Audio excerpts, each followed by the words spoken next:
So, happy Monday.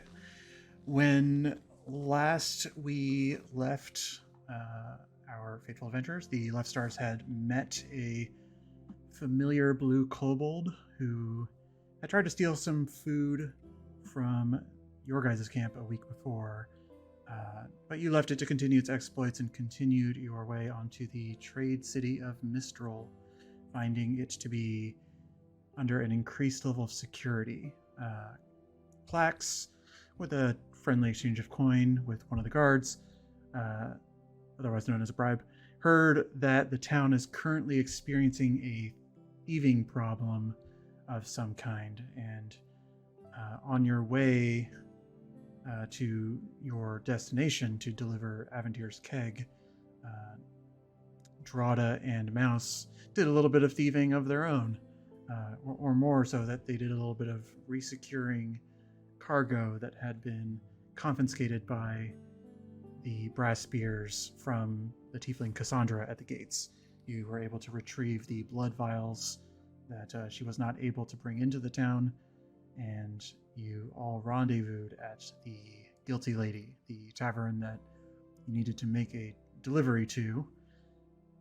Once you got there, you learned that the second portion of the job, the retrieval of an empty keg that is enchanted, had fallen victim to the local thieving issues. And as you considered your next step, Cassandra's troop had entered the bar.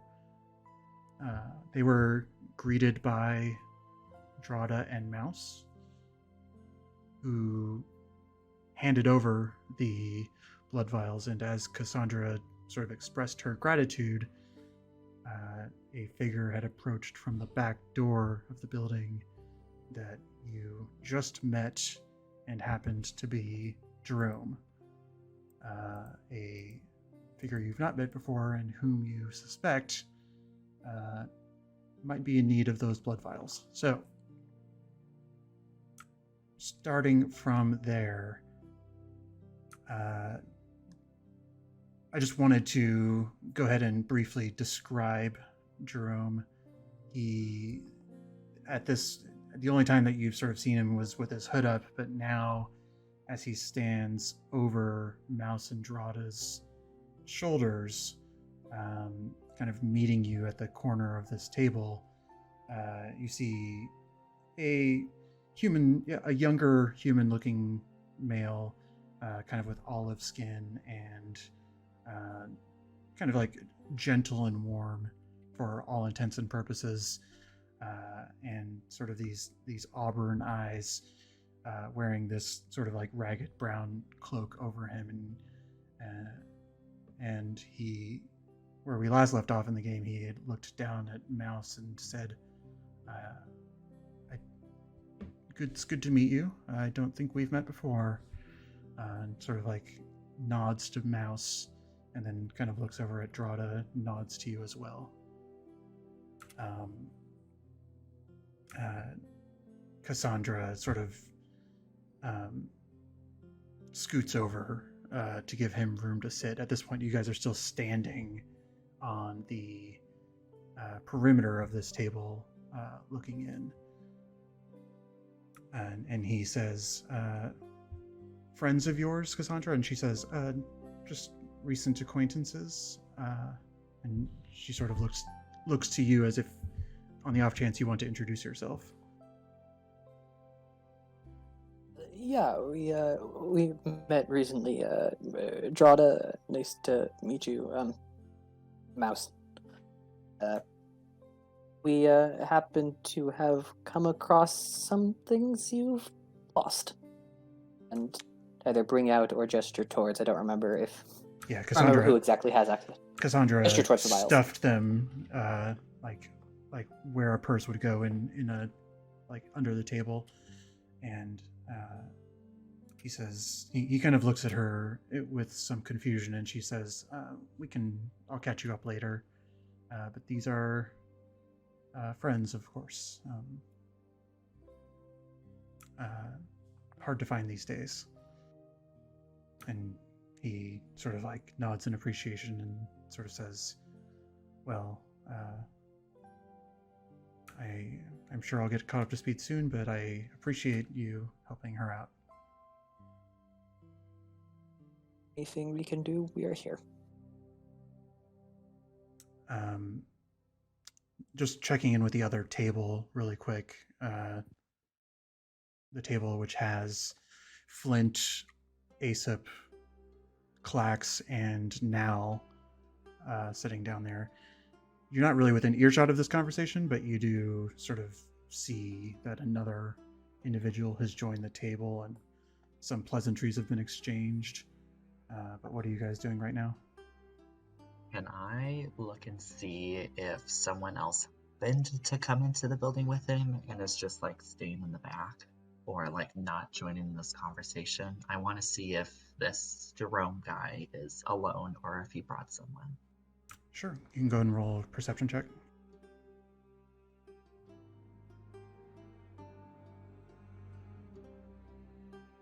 Not too bad. 10. Yeah, it's not bad. Looking towards the door where Jerome came in, just re-explaining what had happened last time we played, but Dantavius, the Fire Genasi tavern keeper, had opened up the back door and sort of welcomed Jerome in. And when you were paying attention in that moment, Dantavius closed the door behind him. So a 10 is good enough to know that nobody got in unless they snuck in during that brief period. I'm just going to not get myself involved in the conversation as I don't really know these people, and I'm going to just keep a strong hand on my book. Anybody else? This newcomer that's joined their table, I assume he just looks like a normal person. Like there's nothing glaringly, screaming vampire, from across the room. I assume people would be reacting strongly if that were true. Yeah, I mean, the outward appearance of a vampire in my world is not that they have like a black cloak and they're not the Nosferatu, Yeah, I mean, this is a very plainly clothed, low-key individual who I should say he suspects to be a vampire with good reason, but he certainly is not screaming it at the top of his lungs. I think I would keep an eye on that table over there, but for the most part, stay at our table and keep my distance, but keep an eye and make sure there isn't suddenly a conflict. You can roll a perception or insight kind of based on that. I look over to Clax. I'm like, do you think we need to get involved with this, or do you think just watch from afar for now? I'm sorry. What? Should we get ourselves involved, or just kind of involved in what? Just their conversation. Clark just starts looking around, trying to see what everybody's talking about. And then I realize I'm like, oh yeah, they're right over there. Oh, I think we're all right for now. Jug. Kind of push my water away from Clax, make sure there's no alcohol getting into my water jug. Fair enough. And now Nal is just sitting with you guys and sort of enjoying the atmosphere as well. I will say, and this is all happening at the same time as you are having this brief conversation at the table is when Drada and Mouse are having their sort of opening minute with Jerome. But Flint, as you're kind of looking around and just keeping an eye in the direction, you'd specifically mentioned keeping an eye on potential conflict. And one thing that you notice, not at the table that Drada and Mouse are at, but you do see among several of the other tables, there are a number of people who seem to have been put on edge, perhaps because they're sort of like getting a little fidgety with various weapons and things that they have at their disposal. Mm-hmm. did they appear to be looking at Jerome? Everybody is glaring at that table, and Okay. there's still enough chatter in the room to make it seem like a atmosphere. There's like all sorts of common folk as well, but there seems to be two tables that are sort of next to each other that have individuals that have gone quiet and are staring. Guys, This, something doesn't feel right in here right now. Wait. At that, Clax immediately kind of just looks at Flint, like beer slowly goes down the table. I pull There's- out my book from its holster. There's some people on edge. Just keep an eye out. Do we need to cause a distraction? Do we... Let's switch over to Drada's table really quick as you guys are just starting to think about what to do. is the silence deafening / or the glares apparent? Again, this is kind of all happening at the same time. The two different scenes at the same time at the table, but there is a moment where you see. Go and roll a perception check for me as well.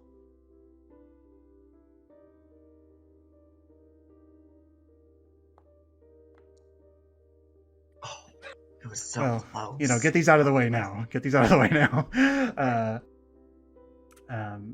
You don't know why, but you might have missed a cue, but within a few seconds you see that a number of people at the table you're at stand up and leave. These are not Cassandra, not Jerome, but this is just kind of Cassandra's troop. They all seem to have sort of like shyly taken their drinks and decided to go elsewhere. And Like, fully leave the bar or just leave that table? They are, well, yeah, using your perception from the other table, what you see is that they are they're trying to not make a scene, but they are getting their drinks and bringing them to the bar, and then that's sort of their trajectory at the moment. Without go ahead. Yeah, without realizing, I think Drada at this point would maybe take a little offense, but also they have not been warm so far, so just realizing something else is wrong, just continues on. Mouse sort of gives you a shoulder tug from under your right arm, and she just sort of says, Drada, I think there might be a problem, and sort of like shakes her head around her corner. Turn. As you turn, you see, and you all see this is now happening at the same time. There are a group of individuals who are standing up, and they haven't drawn weapons, but they all have kind of the look of like hands on their weapons and whatnot. One of them sort of speaks up, attention directed clearly towards the table that Drada, Jerome, and Mouse are at, and says, "You know that you're not welcome here.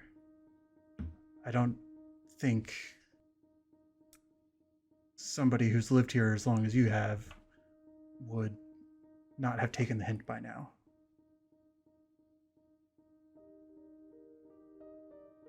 To Jerome, see how he responds. At this point, I will say that the entire room has gotten silent. This one person's voice has sort of echoed throughout, and all of the chatter has died down. And Jerome sort of says, "I'm the same old me, Wayne. Just things are a little different is all." Wayne, yeah. Wayne look like? Wayne is a sort of older human man that has long gray hair and is otherwise like a clean shaven face. You do look at Wayne and the people sitting around him, though, and these are people who are, you don't know if they're like part of a mercenary band or something like that, but they all have like maces and black leather armor on. This is definitely a crew of some kind. I think in the way that only teenagers can, just Drada tips his chin up, and again, accentuated by the eye makeup, just like stares a death cold glare Wayne's way. And slowly reaching towards crossbow. Not just resting outside right near next to the hole. I'm sorry, say that last part again. And resting outside next to the hold, to where it's holstered. Words. Gotcha.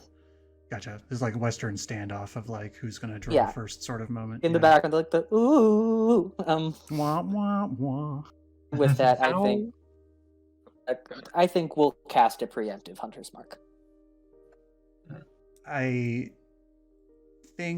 mean, Hunter's Mark does require verbal components, I believe. That's so rude. Yeah. Let me check. The nature I'm of pretty sure it does. You can't just be like, let me say some arcane words in the air. You'll never notice. You'll never notice. What are you talking about? If that's the case, then yeah, just a death cold glare. How crowded is it in this space, especially beyond the troop that we are potentially confronting here? I could show you if this is of interest to you. Yeah. Considering trying to quietly summon my robot, and I am debating which one, and a flamethrower might be a bad idea in a very small space. I mean, I also say that this is a wooden floors, so if you're trying to not cause collateral damage, you might have a bad day. I mean, collateral damage might be Flint's middle name, but Great middle name. So, you guys are all currently at this table over here, and here's the table over here. I should say that some of these people have actually stood and walked away. Some of these bystanders, and Jerome is now sitting over here. But Wayne is this figure, kind of with the white and red circle around, and all the yellow circles are the crew that seems to be sort of standing in unison. And so relatively crowded is how I would put it. As you guys are assessing the situation, Wayne sort of looks at Drada, who has sort of is the tallest standing one at that table and the one who's glaring him down. And he just sort of says, "You better back away, son. It's about to get messy in here if you don't."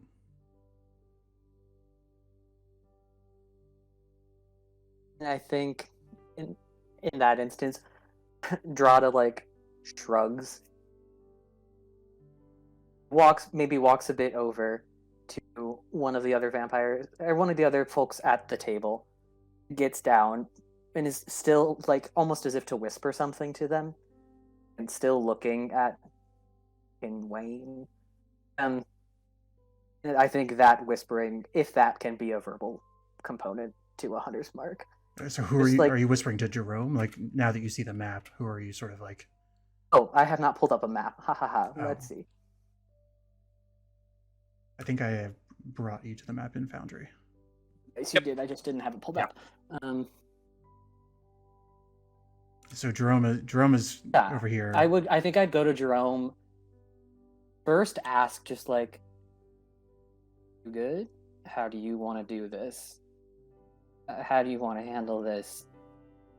And then continue muttering. I think just Hunter's Mark is just cast as just a series of quiet expletives, just this fucking old fucker. Roll a sleight of hand for me. That's fine.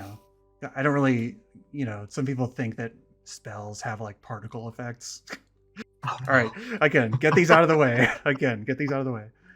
I am going to say that So he can hear me cursing him out. That's yes, fine. and that is the point where they all pull out their weapons.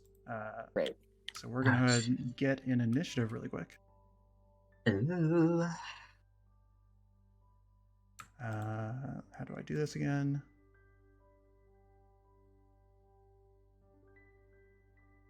It's been so long, I don't remember how to roll.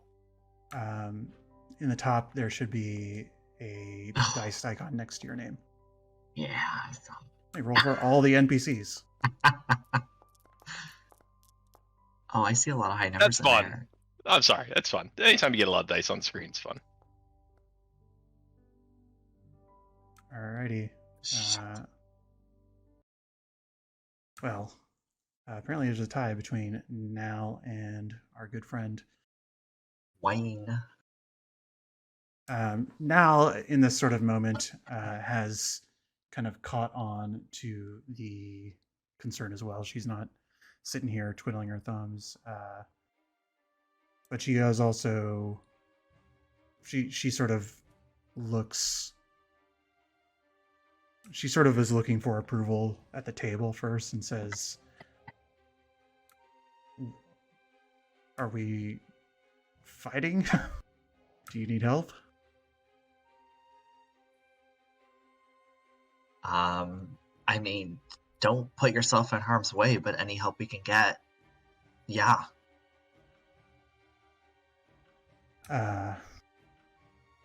So I will mention, Sean, I did end up removing control of Nal from. I noticed. Yeah, so It's all good.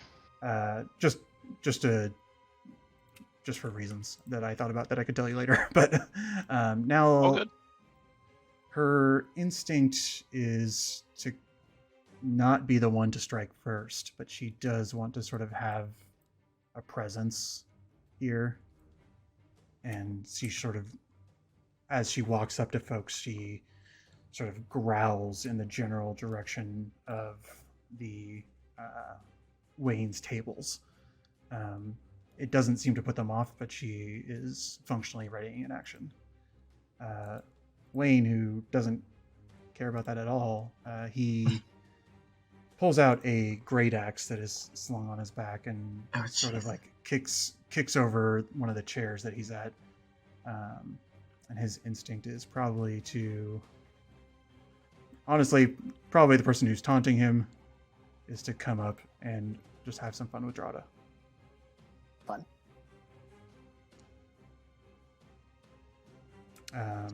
I believe that hits your armor class, and he Sure does does. have. Wait, sorry. Oh, Can yeah, I sorry. silvery barbs that Yes, real you quick? may. Let me retroactively. About 15. I think that still hits. Let me check. Oh no. I get you guys some armor. No, we really should. Yeah, your AC is. Yeah, 15. it's 14. I have an armor class of Okay. 14. Yeah. Okay. I So- tried to send out like little acupuncture needles, like made out of like ink and shadowy bits, and I try to like distract them, but it doesn't work. But I'm gonna give my advantage on the next attack roll, ability check, or saving throw to. I'll give it to Drada. Okay. Thank you. But you do take 11 damage, Drada, and Wayne is going to Ooh. attack again. Sorry, I tried. And he seems to be doing just fine. Yeah, So if you, doing just fine. yeah, if you could take another that's not joyous 6 damage. 6, so 17 total. Great. Yes. Okay. And it's your turn. Gorgeous. Your hunter's. Well, you do need to roll 2 concentration checks for your hunter's mark for me,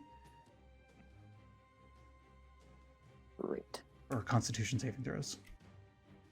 Constitution saving throws or Well, it's Constitution saving throw is a concentration check. did that go through? Does not appear to. Yeah, I'm not seeing anything. Oh, now we got something. Maybe. It's not showing up in chat, but I saw a natural 16. No. Do you have private rolls turned on? in the bottom right? No, it sure is public, and it's also not appearing on my screen. Which is interesting. Oh. Oh, Now we get a Now lot of you're dice. rolling. Now you're rolling a million dice. All right. Okay, sorry. Go to There they all appear. Yeah. Okay. Well, you're That was okay. great. Yeah, Great. your first two were fine.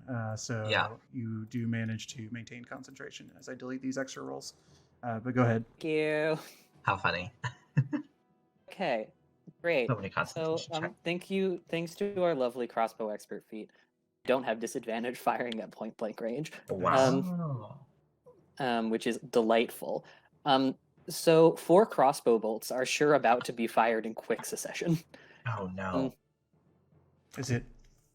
Yeah, it is 4 because multi-attack, dread ambusher, and bonus action. Oh yeah. These. Go. Yeah, feel free. That's a Make this lot. happen. Yeah. Let me just trim out there. It's been a while since we had combat, so we need to relearn the controls. Feels Right. nice. That part. Yes. I think my computer's being a bit slow because I hit attack and it did not appear on screen. Yeah, I am seeing the dice, but Yeah, it's slow to pop up on chat. See, I'm not even seeing the dice. Okay. So the first one was okay. a 14.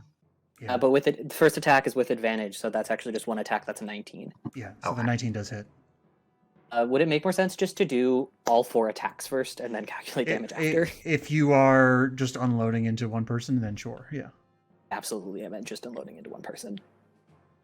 Okay, so Why is the first one at advantage? Is that a dread ambusher thing as well? 3 barbs. Oh, right, yes. Okay, I just clicked 3 For- more to yes. see when they appear. Okay. Ooh, you're gonna like it when they come through. Oh, Yeah, you Yeah, are. I think everything hits, and I think one of them is a crit as well. Yeah. Ah, delicious. And And which one? the yeah. Very So good. Which one is a crit? it's get not to it's not the second. dread ambusher because the dread ambusher is your what I would say is your last attack because it's an extra attack. Okay, Um, it wouldn't be ambusher then bonus action. It sure would be dread. All I'm saying. I hear what you're saying. I hear what you're saying. Go ahead and start rolling to some damage, and let me read. the So ability more that's specifically. okay. So I'm just gonna. That's 8 That's right. d6. Yep. It is because it's part of the attack action. So yes, it would be. Delicious. It would have been your third attack. Would have been dread ambusher, which is the crit. So 8d6 and 2d8. No, it's not 8d6. It's 9d6 and 2d8. Yeah, that's fun. Uh, Yeah, hunter's mark on all of them. yeah. I mean, yeah. It'd probably be better for you to just hit it one time. I just really wanted to see all the dice happen Yeah, on yeah. the screen at once. And this is I also hit roll plus a lot. because it's 31 and it's plus your dex for each attack as well. Hmm. So it's Mhm. so it's 31 plus plus 16? 12 because Oh. because you have plus 3. Sure do. So yeah, 31. So for 43 damage, Oof. this let me Grata has yet to be competent in combat, and it's finally happening, and I'm so excited. Okay. I want to be transparent with you. He has 42 hit points. Oh. This guy comes up to you. He slashes at you twice, drawing I think blood I just against your take chest. the hits. Go like rude. I'm going to ask you this question. So you can't really non-lethal piercing damage, and I don't get the impression that you want to be kind to this guy. Try. But this is like a public fight, so do tell me what kind of a show you're putting on as you take him down. Where does he slash me? He like twice across the chest, I think. I think I double over for a moment. Breathing kind of heavy, and then like slowly, stoically kind of get up. Like just again staring him down, not moving, and then like again Wild West style, whip hand up, and then 4 bolts will go. Yeah, 1 in the heart, 2 in the eyes, and 1 in the throat. Oh, Jesus. Oof. Well, that's really bad for him. Imagine. And he is in a bad way. The reaction from the rest of his crew is shock, but go ahead and actually roll me an intimidation check, because they are loyal, but it's a question of how scared are they. So I want to say they are scared. This was a, like, you know, their boss walked up to this blue-skinned man and just got machine gunned in the chest, but their reaction is fervor. And they are, well, before your turn is over, do you want to move? Oh, a great question. Yeah, you see them turn towards you as if they're encouraged to continue. Okay. Just clarifying, our lovely fellow combatants are the ones with yellow circles around them? Yep. And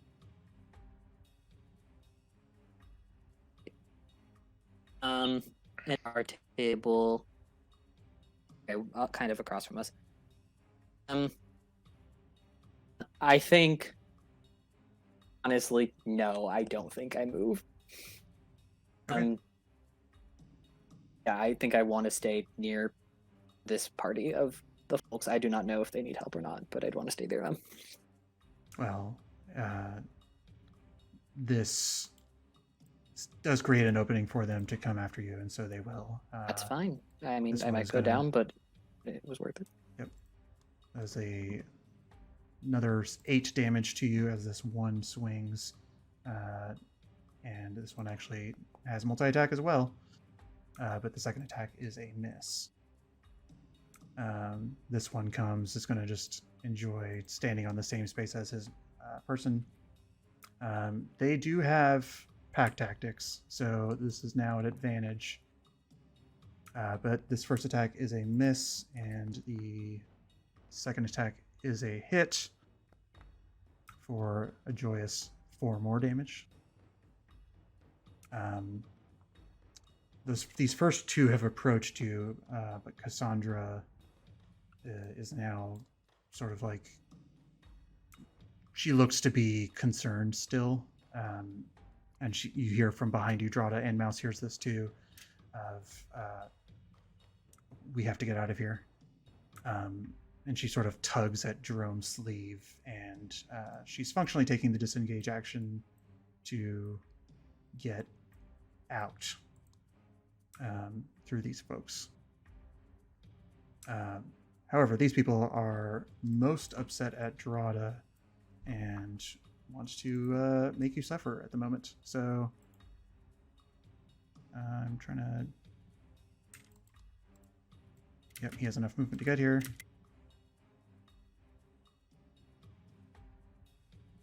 I'm failing at using Foundry to navigate, but he's going to get here and get 2 swings at you as well. And 16 does hit, so you're going to get 1 more hit in for 8 damage.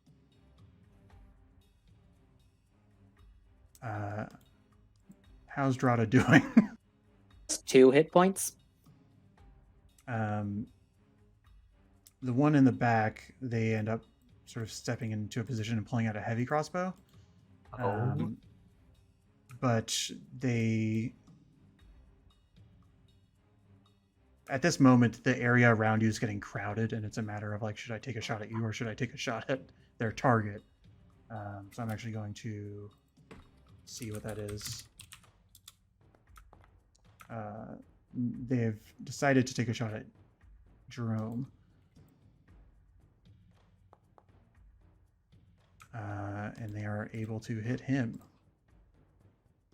So a crossbow bolt sinks into Jerome's chest. He does seem to take it in full, and he sort of like winces in pain.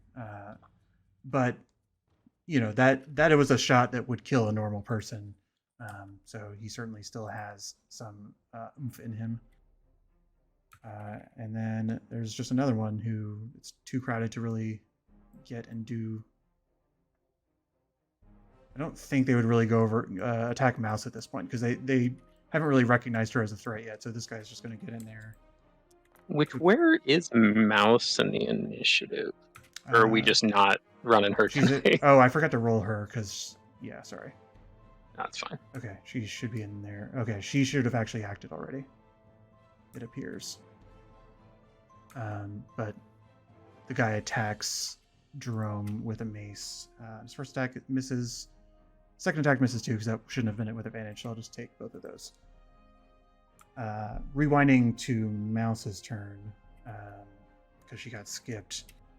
She looks towards Cassandra, who darted past her, and she looks to Drada and says, "I'll get her out." And in that Go for it. Go. In that moment, you see that her body starts to shift, and she turns into a direwolf. That is red like her fur, and is wearing green beads such as that she wears, and she just runs over and kind of like picks up Cassandra, kind of like bulldozing her way through these folks a little bit. I'll roll for some NPCs on how they're doing dex checks to get out of the way soon, but she functionally picks up Cassandra and is trying to claw this door open at the moment. But as that's happening, and as I roll their dex saves, Flint, what are you up to right now? Everything's changed because they all moved a bunch. How do I get this to show me the area? The area? The area that a spell is gonna like. I just want to be able to like measure it. Well, so once you click it, then it'll give you the template to put down. Okay. Hit the ruler first. Yeah. Yeah, I'm gonna Oh, sorry. I should mention that a few people got shoved back as the wolf ran through. Yeah, I think Flint's gonna kind of stand up and start walking over towards the people around Drada. And as he's walking over there, pause for a second and turn his boomstick, whatever the heck I've been calling it, up to the north end of the room, and his like tattoos and the like actual like blasting rod will kind of flare, and he'll cast Shatter on the 3 at the north end. Okay. So I think that'll hit all 3 of them. And that's a Constitution save? Yeah, Constitution 15. I don't remember how movement works. All but one of them makes it. Well, that's unfortunate. So I think this actually should be 4d8 because of my 5th level arcane firearm thing. Oh yeah, that's correct. Well, I think that might actually be spell attacks, not saving throws. Is it explicitly spell attack? You can use your firearm casting spell focus when you cast an artificial spell I think this just says when you cast an artificer spell through the firearm, roll a Okay. d8. Okay, then I was mistaken. How do I get rid of a template I accidentally put down? The second button on the left, the kind of right angle ruler, allows you to select templates. But to get rid of one. Yeah. Well, so second button and then the first button on that shows up is the select.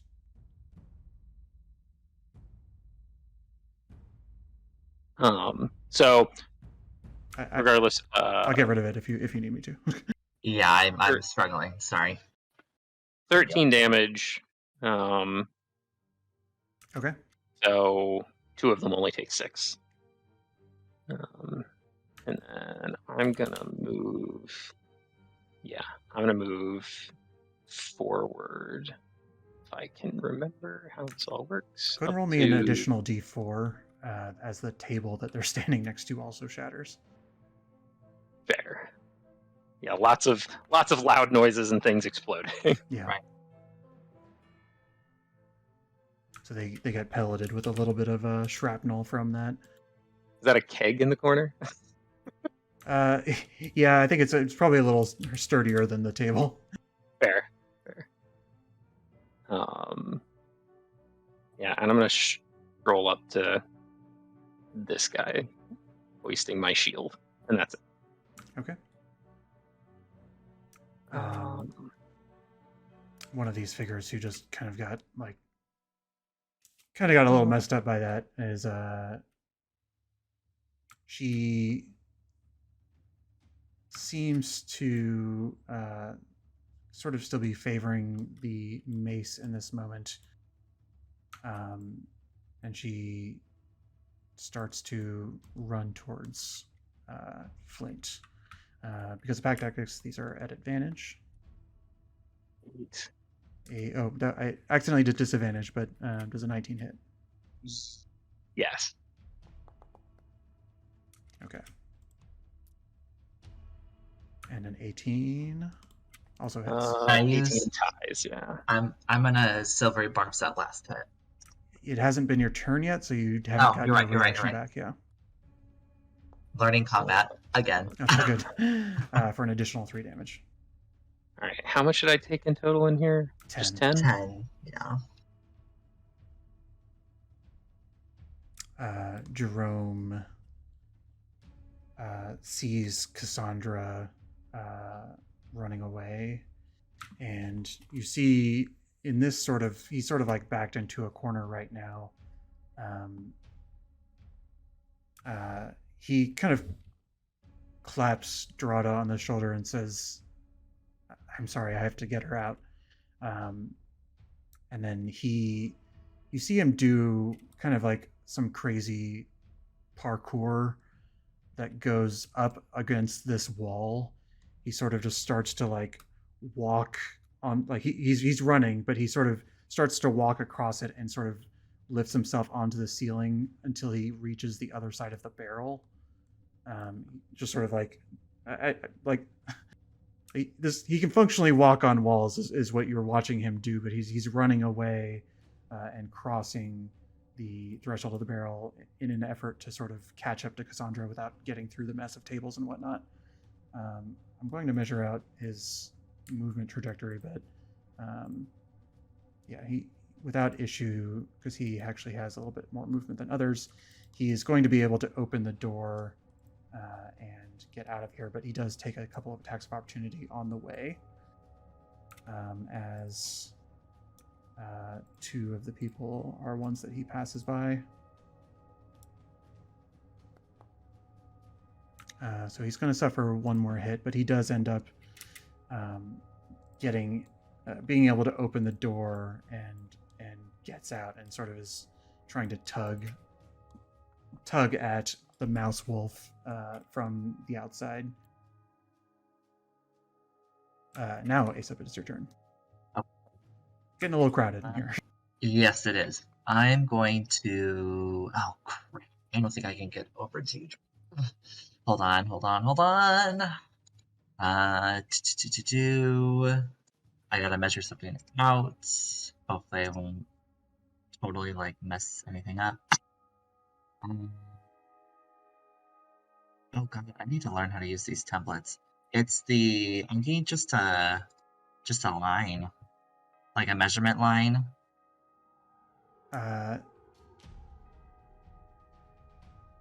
Just What- for distance, like Yeah. how far away something is. So yeah, so on the left side of the screen, if you click the first icon, the person icon, and then you click the sort of four-cornered box next to it, that'll be Got your it. click and drag tool.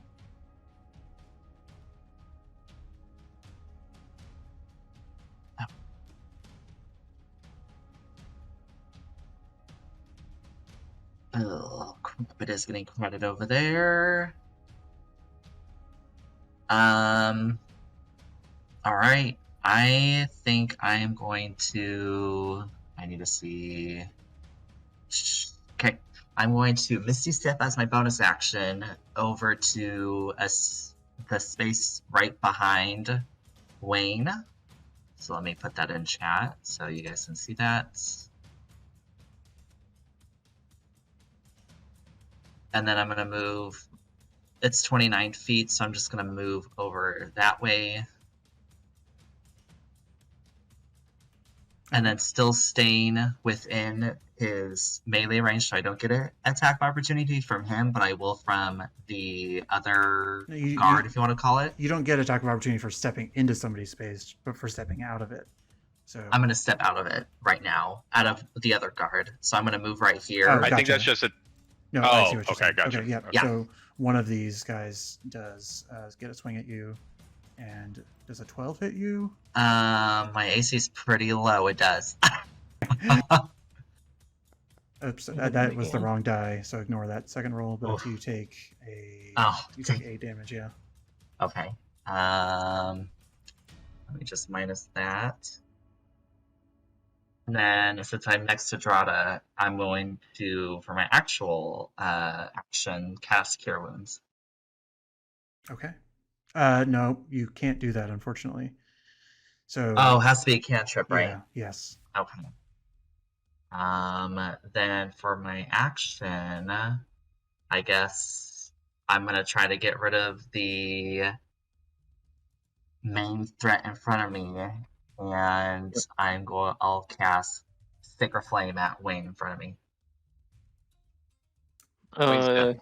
Yeah, I was gonna say I think Wayne's. Yeah. Well, Done. Wayne's dead, but there's a person standing on top of Wayne. Why there am I is? not Oh, under? I'm not. Oh. Yeah. Why am I not understanding what's happening in combat? That's fine. Well, no, you're probably seeing the right thing. There we go. Yeah, Oh, hey, I it may did- have been I that the did tokens not were see layered that. appropriately. Yeah. Yes, they But there's a person Okay. standing there. Then I will Sacred Flame. I'm undoing that because I just want to keep it. I instead made him invisible in case he gets healed or something. But okay, Sacred Flame, you said. Uh-huh. That is a DC 15 Dex. Okay. Hooray! It almost was a 20, but it was not. Damage. 10 points of damage. Okay. Ooh, that's right. 5th level is improved cantrips. I forgot about that. I am so sorry. That was a messy turn for me, but I'm learning. We're getting back into the groove thing. All good. All good.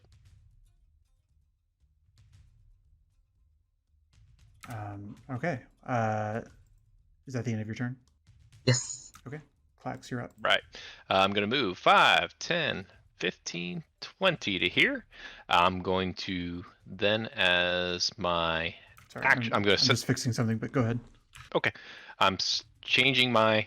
Oops, that's a little off target where it would need to be, but you get the point. I'm going Yes. to cast. Oh, pull up the character sheet on here. I'm gonna flip between here and D&D Beyond because it's just a little easier for me. But now I need to find everything, so I do apologize. Here, let's sing it be all smooth and have this all figured out here. No, it's fine. This is our first combat in like a month. I thought the Perfect. same thing. You're fine. So what I'm gonna do is Clax runs up here, and you're gonna see him take. You've seen him use breath weapon, but he's gonna do something a little bit different. He kind of almost sounds like he's gagging a little bit, but then he exhales a breath, and he's gonna cast. Oh, now I'm gonna put this on here. Enervating breath, if I can move it the right way. Oh, now I'm just adding him. I got it. I'll take care of it. Thank you, DM. You're awesome. All good. All right. But I'm going to cast Enervating Breath on those two. So they need to make a DC Con 15. They both fail. And they both become incapacitated till the start of my next turn. That's really bad for them. Being incapacitated is not that's the wrong thing. Being incapacitated is not a great thing to have done to you. Mm-hmm. And while I want to take advantage of it, a lot of my friends are squishy. So I've used 20 what was it? 5, 10, 15, 20. I still have 10 feet of movement. I'm going to go ahead and 5 and 10 takes me to 30. Oop. Oh, it's not going to let me make that corner. It should. I have to move out there, so if it's fine. Okay. Yeah. All right. Thank you. And then I'm going to action surge because you don't even actually have to because you have two attacks and your breath is only 1. So question on that. So I have an attack and then I get an extra attack at 5th level, right? That takes place. So the new Dragonborn that came out a year ago, you can replace one of your attacks with one of your attacks. Okay, so not the attack action, yeah, just correct. One of the attacks. Yes. Perfect. Yeah, Thank so your you. second attack before you action surge. Literally, I should share my screen. You should see the tabs I've opened. I'm trying to figure that out. I'll play it safe.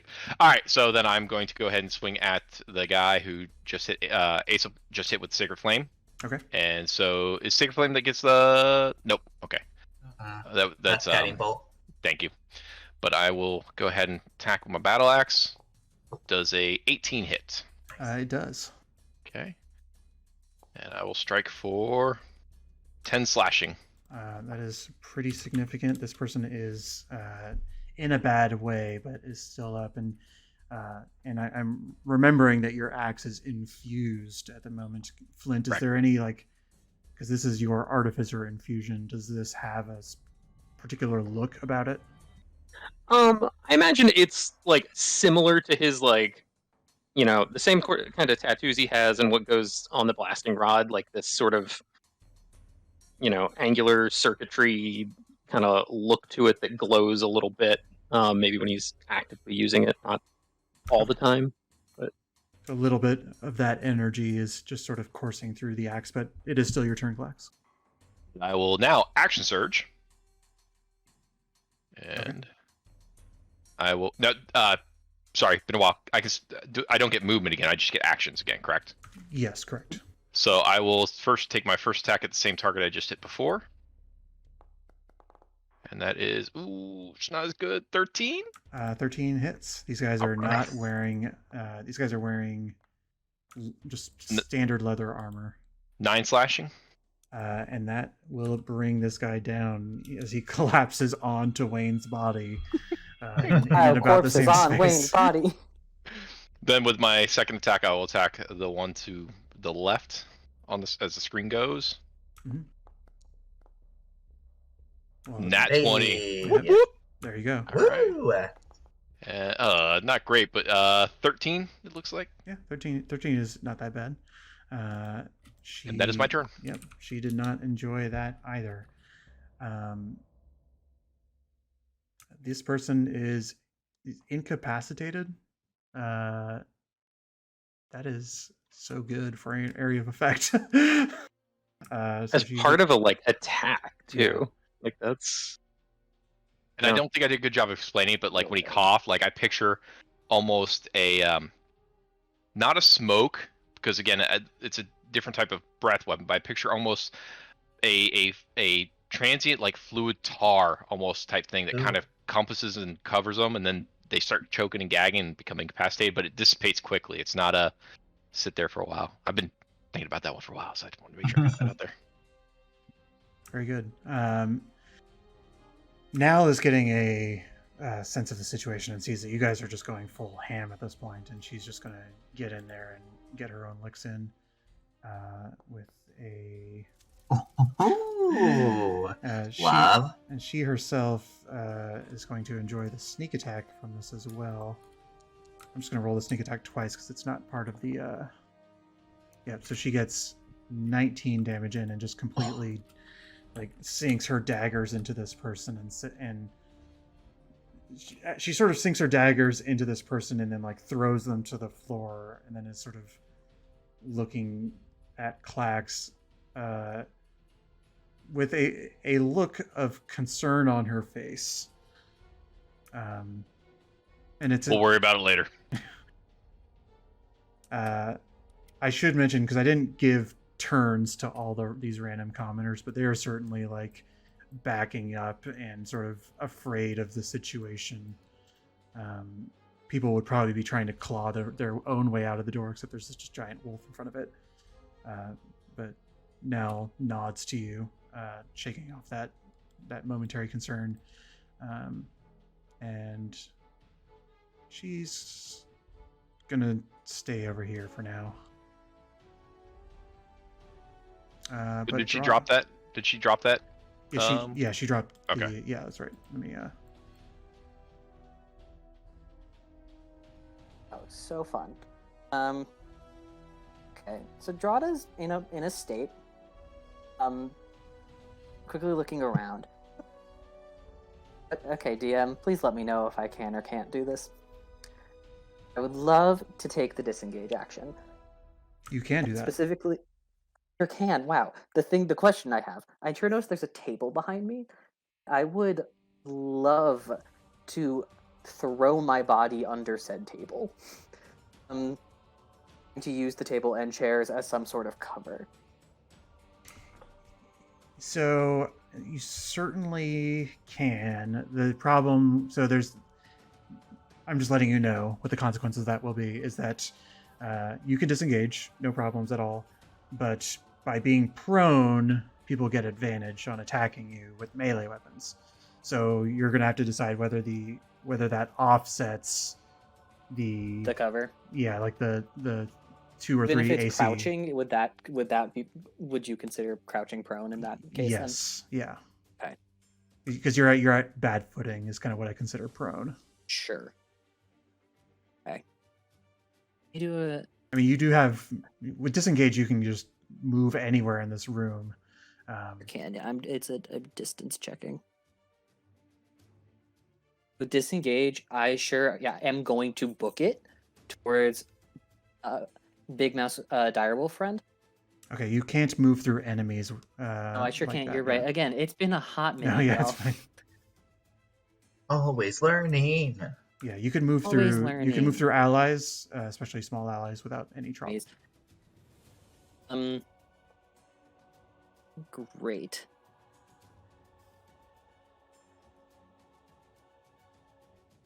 Those two. I think we're probably going out, but it's fine. I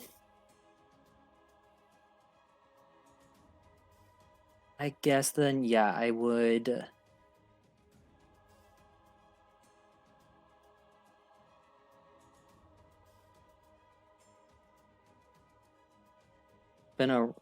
I'll try to start heading towards the door. At the very least. I'm trying to put some distance between myself and folks, and also hoping that friends may get in the way who are less injured. Do I have to? Do I have to? Oh, can I even escape? Can I even move with the table in the way? Oh, well, it's so I have to move you through that. It's technically a wall, so I'll just move you there for now. Okay, great. So that's how much? That's 7. Yeah. So that's 12 feet. That's or that's 18 feet total. For anybody who is watching the stream, we're relearning this platform. Yes. Ignore how Slowly slow but it is. surely. Plus another 7. Okay. That's 24. That's 35. Okay. And this action. I got my bonus action. You can only bonus action attack if you have take the attack action. Yeah. Yeah.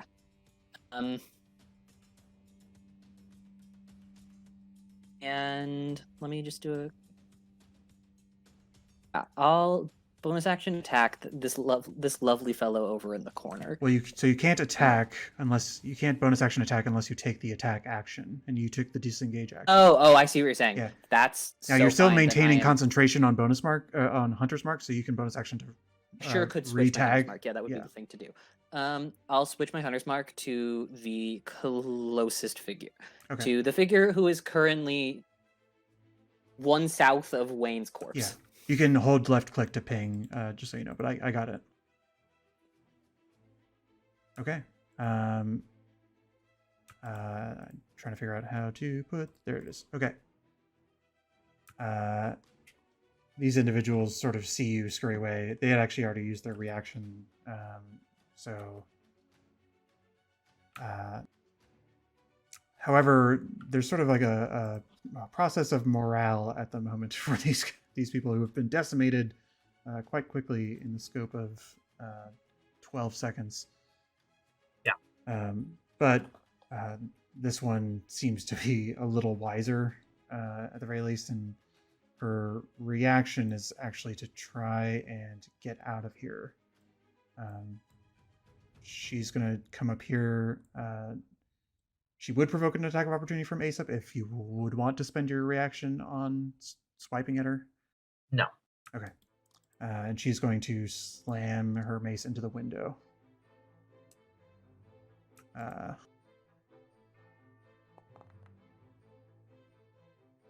I mean, it's a glass window. Yeah. Let's see how. I mean, so I don't have the AC and hit points for windows in front of me. I think her first hit is probably fine, but she does. She spends some extra movement. She spent 10 feet of movement so far. She's going to spend another 10 feet just to get through this window, and we'll actually see how this goes for her. Yeah, she spends a significant amount of movement doing that, but she seems to be making a get out. And she says, as she sort of smashes open the window, she says, "We gotta get out of here! Come on!" To try to get the attention of the others. This person's dead. Why are they still in the initiative order? Cassandra is functionally along for the ride right now, and this person. We'll see if he is as wise as his friend. Honestly, he's not. He's kind of locked in right now with Flint. 16 does not hit you, I believe. Correct. Second attack, 22 does hit you, however. For 6 bludgeoning damage. This person is stunned, and this person will see how smart they are. And nope, they are locked into this combat as well. They probably know that. I would say where Wayne's body is kind of difficult terrain right now, so they can't really go that way. Going to take a swipe at Clax because Clax had a display of strength earlier. 23 hits you. Yes, it does. For 5 damage and natural 20. Can I use my to? No, yeah, you're fine. I'll silvery barbs that natural 20. Okay. Okay. So take 4 damage. Yeah. So 9 total. Yes, 9 total. If you don't mind, just give me 2 shakes on my character sheet. I just want to. Yeah. Art, feel free to do what you're doing. I don't feel interrupted when you like. If I'm going too fast, you're totally allowed to tell me that I need to reroll that. Okay, sometimes I feel bad for like just jutting in there. No. I get it. I was all for it. Yeah. I'm gonna. Oh, go ahead. I was just saying I know that I'm going fast just to kind of keep up the pace. So I empower you to interrupt me. And I'm gonna give advantage on the next attack, saving throw, attack, ability check, or saving throw to Flint because it's his turn. Okay. Flint. Have all these new spells and abilities. I think to start. Oh, I think Mouse got moved off the initiative because she changed tokens. So I'm just going to say that these people have since ran. They are on the path to get out of here. I imagine her squirming out like a normal dog trying to get out of a doggy door. Very good. That's funny. I'm gonna start by using telekinetic shove on this guy in front of me. Okay. So I think he's got to make a strength saving throw. Would you mind clicking it? Because it makes it easier for me to roll for them. I will. I just have to find where it is. We're just building those muscles so that it's easier. He is able to resist. Oh, well.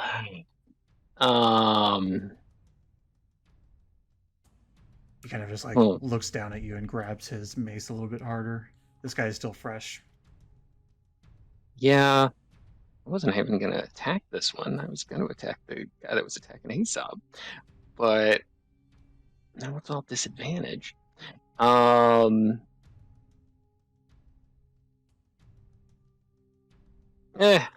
just take a step backwards. Let him hit me. You do have an 18 AC, so. Yeah. But he does hit you. Yeah. For 5 damage. 5 damage. All right. And then I'll use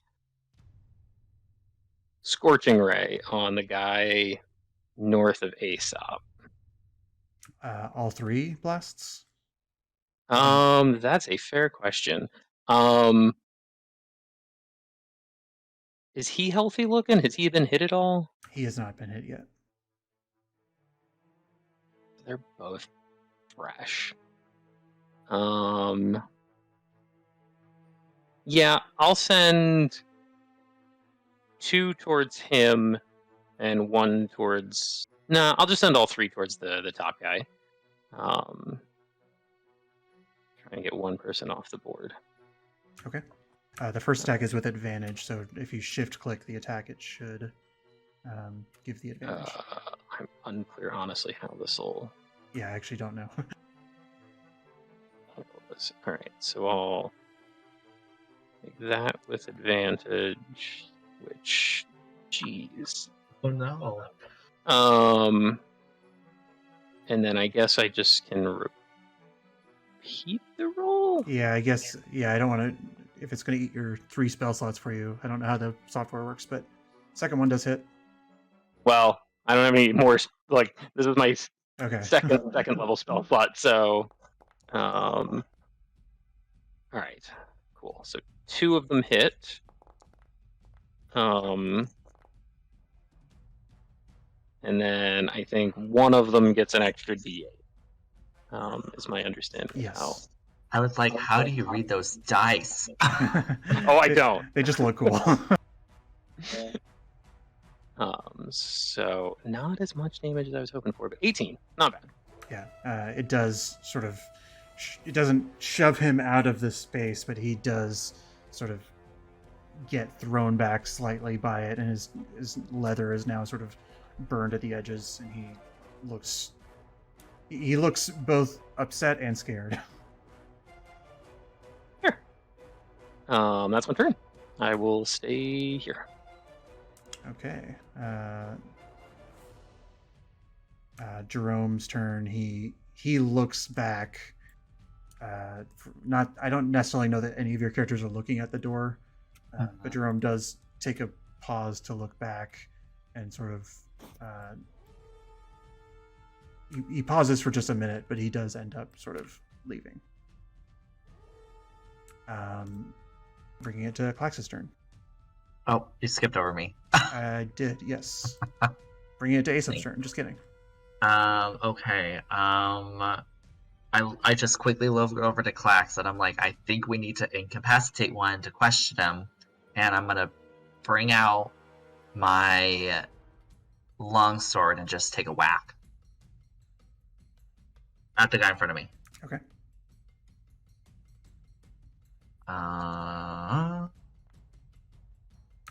Not too bad. That hits.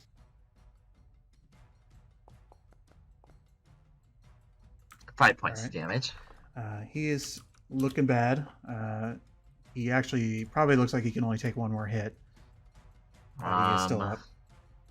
Well, that's all I can do for my action. And in terms of bonus action, I'm going to give inspiration to Klax, Okay. which is a D8. No. Okay. Klax, it's your turn. All right. Knowing what Aesop told me, I think I still have to kind of, because at this point the They are incapacitation wears off. Yeah, they are no longer stunned or incapacitated. Correct. So regretfully, since there's still more people on the board, I think I'm gonna first take care of the threat in front of Aesop. So I'm gonna strike with my battle axe at the one north of Aesop. 13, 20 should hit. It does hit. Nice. Now, are you doing lethal damage? Well, do I have a choice on that? You do. Piercing weapons Okay. and magic don't have a choice, but Okay. you can just smack him with the blunt end of this if you want to. If I can incapacitate him, I would prefer, if Okay. at all possible. Yeah, he is incapacitated. He just sort of Okay. you can describe how you do it if you'd like. Realistically, seeing that he just got scorched with scorching rays, so I'm picturing him patting himself out, literally half of the axe right to the top of the noggin. Boom! Yeah, and he just falls over. And then with that, I know the other two just came out from incapacitated, but being closer, just gonna move 5 feet down, and I'm going to strike at this one with the hunter's mark, I believe it is. Yes. And And that no. is not going to That hit. is no. That Big is no. no. That is my turn. Okay. This one sort of shakes off.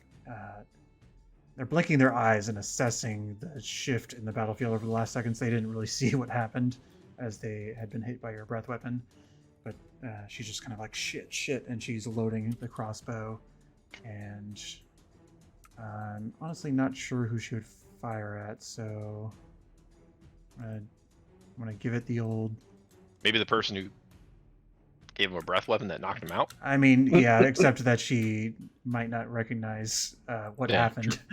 But that is actually Aesop. I was going left to right. I hope you guys will just trust my random directions. We when I do these absolutely- things. Yes. I have a system for some of these things. But she Hey, fails that this. does not hit. Yes. All good. Shockingly. She's like, shit. And at this point, they don't need to make wisdom saves. They're just like, this is a situation. And she is sort of like trying to shove past Dantavius, who's sort of over here by the bar, and is just like, get out of my way. And she jiggles this door, but it's locked. And it is Now's turn, who... she sort of looks towards the people immediately next to her for direction. I don't know if Flint or Drada have suggestions for her. I think Drada is just, again, like, on death's door, but still, like, staring down cold fury, not super responsive right now. I think I would be pointing at the guy that's right in front of me. Like, get that one. She will happily do that. Walks around this table and is going to take full flanking position with Klax. That was, again, supposed to be advantage, not disadvantage, as she enjoys dealing a big 9 sneak attack damage, or 9 total damage. That's always something. And I forgot she actually has 2 attacks. So, and wait, this is not at advantage. What I'm talking about? Why? Yeah, it's not. There's no flanking rules that we're using, so I don't know why I said that. So I'm just going to say that the 16 is what hit for 9 damage from there. But Drada, it's your turn. Yeah, Drada just lets the shots loose. At At Mr. our Hunter's mark. mark figure. Okay.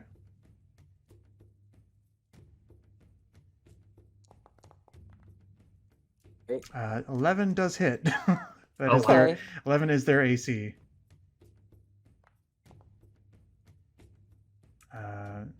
Waiting for your dice to catch up. I've seen 2 hits and 1 damage roll so far. Waiting. Yeah, my computer is being nice and slow. Yeah. We love that. We really do. So I think that is a total of... Hunter's Mark needs to get applied. Yes, that's true. So I'll just roll the 3d6.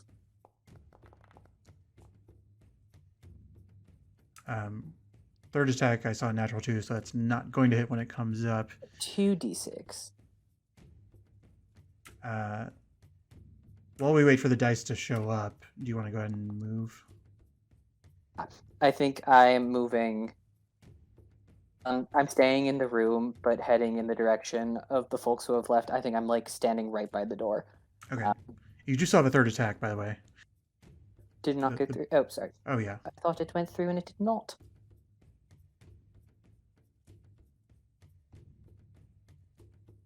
Uh, 10 does not hit, though.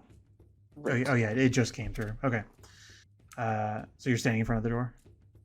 I'm standing in front of the door, ready to leave, but also, trying to make sure no one is going after the people who just left the room. Okay. I'm in good physical enough condition to do that. Who's to say? But... that is the question. This person is just making their way out. Oops.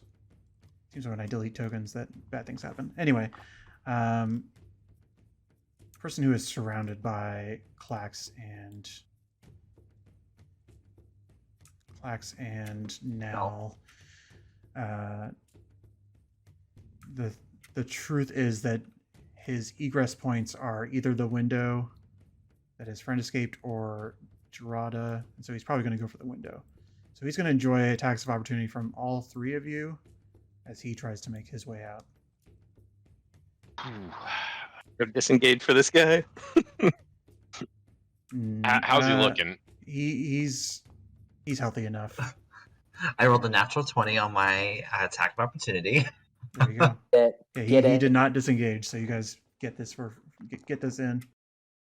That would be 13. Okay. Clax and Nell. Let me go and do Nell.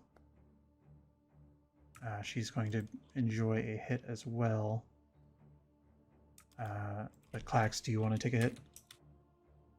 If he's still upright, I'll try and incapacitate him because I have no desire to strike anybody who's running away.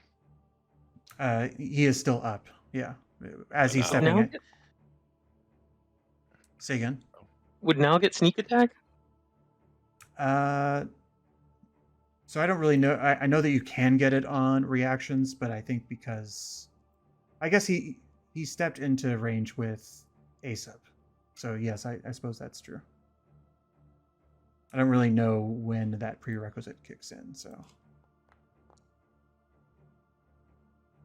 Actually, Nal takes him out with that in mind. So, An extra stab. I will say she hasn't really gotten the memo yet, and so this guy is currently dead. He is not knocked out in the same way as the others.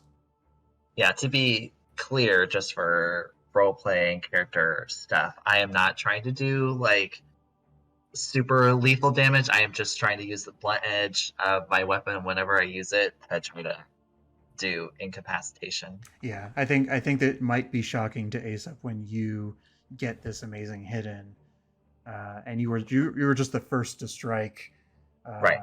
And you see Nal follow that up with 2 daggers in the back, and he just collapses to the ground. Yeah. But Flint, it is your turn. There's not, I think, yeah. At some point, I think I skipped this person. Probably when I was deleting tokens. So I'm just going to really quickly have him shoot. Have him sort of shoot somebody as well. That was going to be Flint, actually. Nope, I, for some reason, clicked the wrong thing. Clicked one of Flint's abilities for some reason. Oh, And I, for some reason, just clicked a mace. So, you know, we're just gonna re-roll that. Yeah. How to roll things? Well, he hits you anyway. I'm How gonna go to ahead and roll? I'm gonna go ahead and shield Okay. because I've still got some spell So slots you and looking a little deflect. low on. Yeah, you deflect this heavy crossbow bolt as it gets to you, and this guy is again. This probably happened a few seconds ago because I forgot to move him, but he is going to, or he seems to be making his way for the front door. But we are actually on Flint's turn.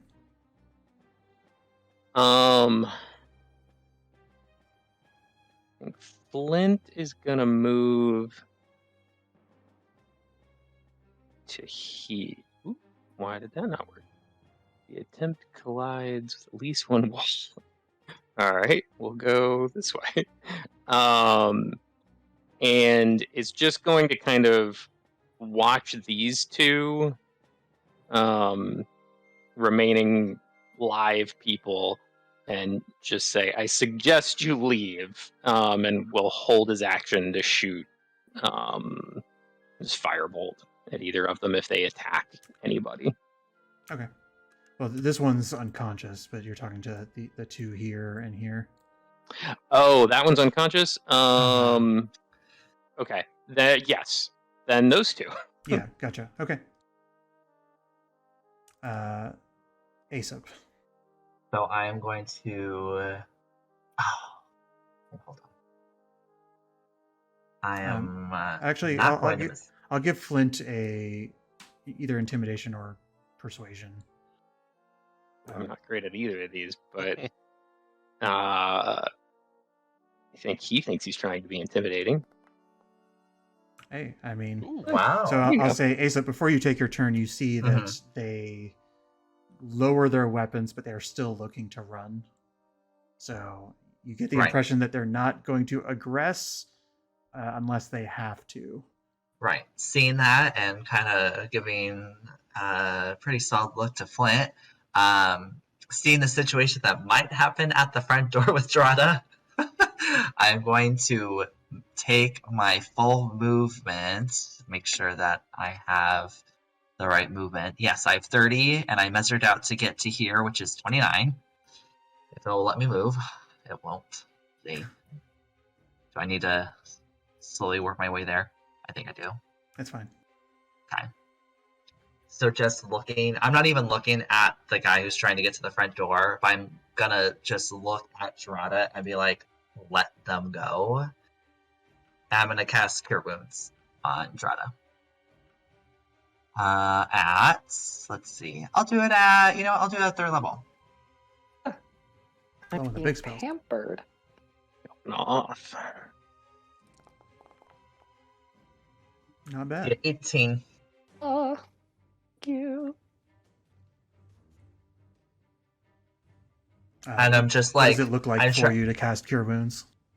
So I'm always holding my book in combat, so I'm just like running with my book, trying not to let it fall out of one hand, like a waiter with a plate of food. And as like I get to Drada, and I'm like, want to make sure I'm locking eyes with Drada to make sure Drada's not looking away anywhere else. I'm just gonna lock eyes with them, and my eyes are just gonna shine like just a little bit brighter. And as you try to look into them, you just feel this warmth through my hands because it requires for me to touch you, and you just kind of feel that warmth from me coming into you. Very good. Is that the end of your turn? That is my movement and action. So yes, and I think someone has. I think actually have Bardic Inspiration. Oh yeah, I forgot about that. What does that do again? Sorry. D8 for Basically, any d20 you roll. Gotcha. Yes. So my nat 1 probably would not have. It might have no, helped. nat ones are always fails. Okay. No matter what. Okay. Yeah. All right. So they both look like the two that are still trying to run look like they're still attempting to run, right? Yes, they're not surrendering their lives and futures, but they are looking to leave instead of kill. Yep. So then what I'll do is, I think I'll just move closer and just kind of just release a big growl at this guy, just try and get him to pretty much crap himself and run through the door if at all possible. Okay. I will say he's already intimidated, but I'll let you roll intimidation just to see. Super intimidated. I just don't want to attack a guy that doesn't. No, that's fair. Looks like Sorry, 1 second. Intimidation. There it is. Yeah, Cool. he is. All right. She technically, I think, is just in a state of panic at this moment. And that's it. I'm just gonna. I guess that was my action. So yeah, this individual over here sort of still pushes past Antavius, wiggles this door. This is the door that previously Jerome had come in from. It still seems like it's unlocked, and she's functionally using her action movement to dash and get out. Now at this point is just sort of joining team Be Scary. But the big question is Drada stepping out of the way or what? What a great question. Drada, you're looking straight into my eyes. Hopefully. We're just gonna make a little self roll real quick.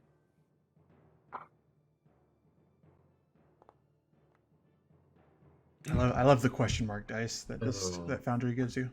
Mm-hmm. Oh, and I would love if I could see the results of that roll. Okay, great, there it is. Cool. Into your eyes fully. And I think just turns away, heads out the door. And can I get into looking at this here map? Get into the darkness right next to the door, while still being fully obscured, or a tile or two away. Sure. Yeah, I mean, the night air is open to you to do as you wish. Great. Would love to ready. I mean, it's overkill, but an intimidation. Essentially, of just when they exit the door, I just want them to hear from the darkness the sound of a crossbow bolt loading. Very good. For all intents and purposes, it sounds like people are content to have her get out of the way. And so, barring any last-minute changes of heart and attacks of opportunity, she is eager to do so. And will hear the sound that you make, and you don't hear her movement stop. She just continues running. And for all intents and purposes, combat is over. Oof. What's the general vibe in the bar right now?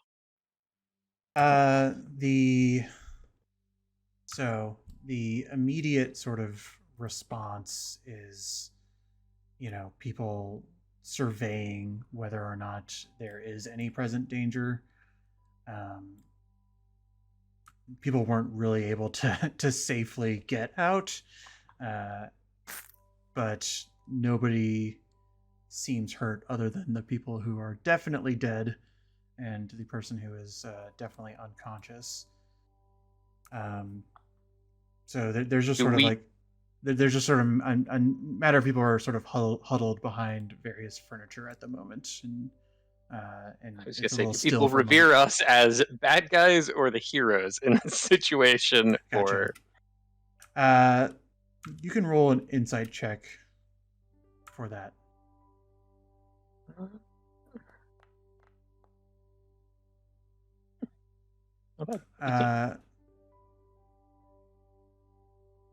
It's a mixture of both. Nobody seems scared of you in that you are a villain, but it's like being around a loaded gun. There's just like a little bit of discomfort with what has happened here, and they're trying to determine what level of safety they have.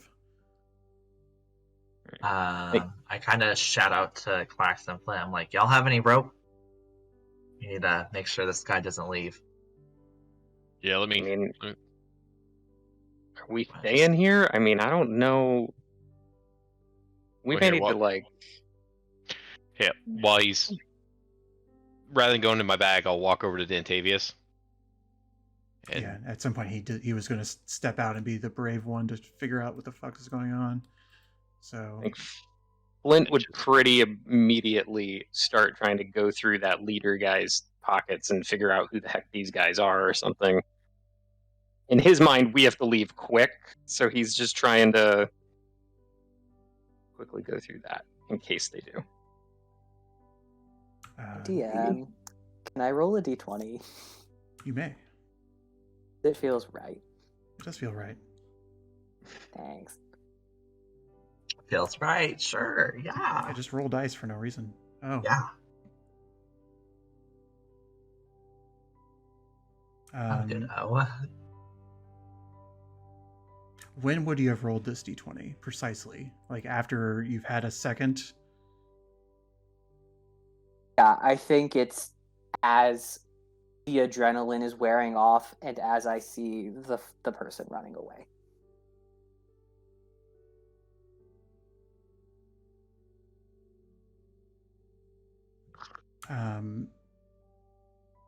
Could you roll me a d10 as well?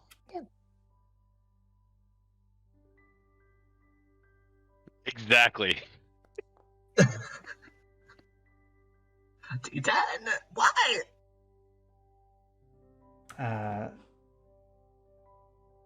am going to message you something on Discord very briefly. Are you sure you don't want to like message the group chat?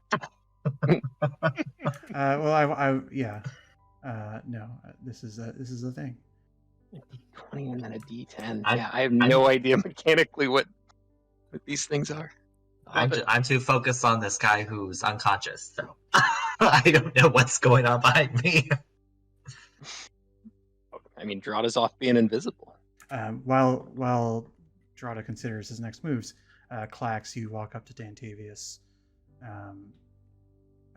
As far as anybody knows right now, Drada has just sort of stepped outside. Yep.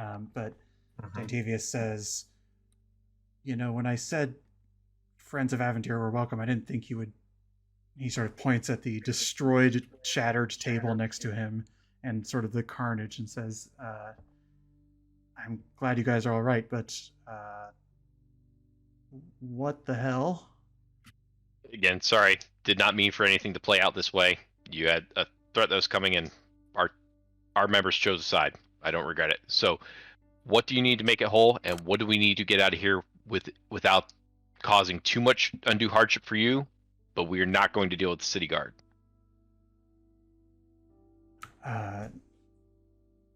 So I should say at this point, there's not three people standing next to him. They've kind of been just sort of like, there's like gossip corners forming, and you sort of have a moment of privacy with Dantavius, and he says, I mean, they started it, right? But somebody's going to say something, and I'm going to get asked some questions here soon. So just tell me what I need to know, and I'll do my best to smooth things over. What you need to know is just that. There was a brawl started by the locals. They ran some people bigger and tougher than them.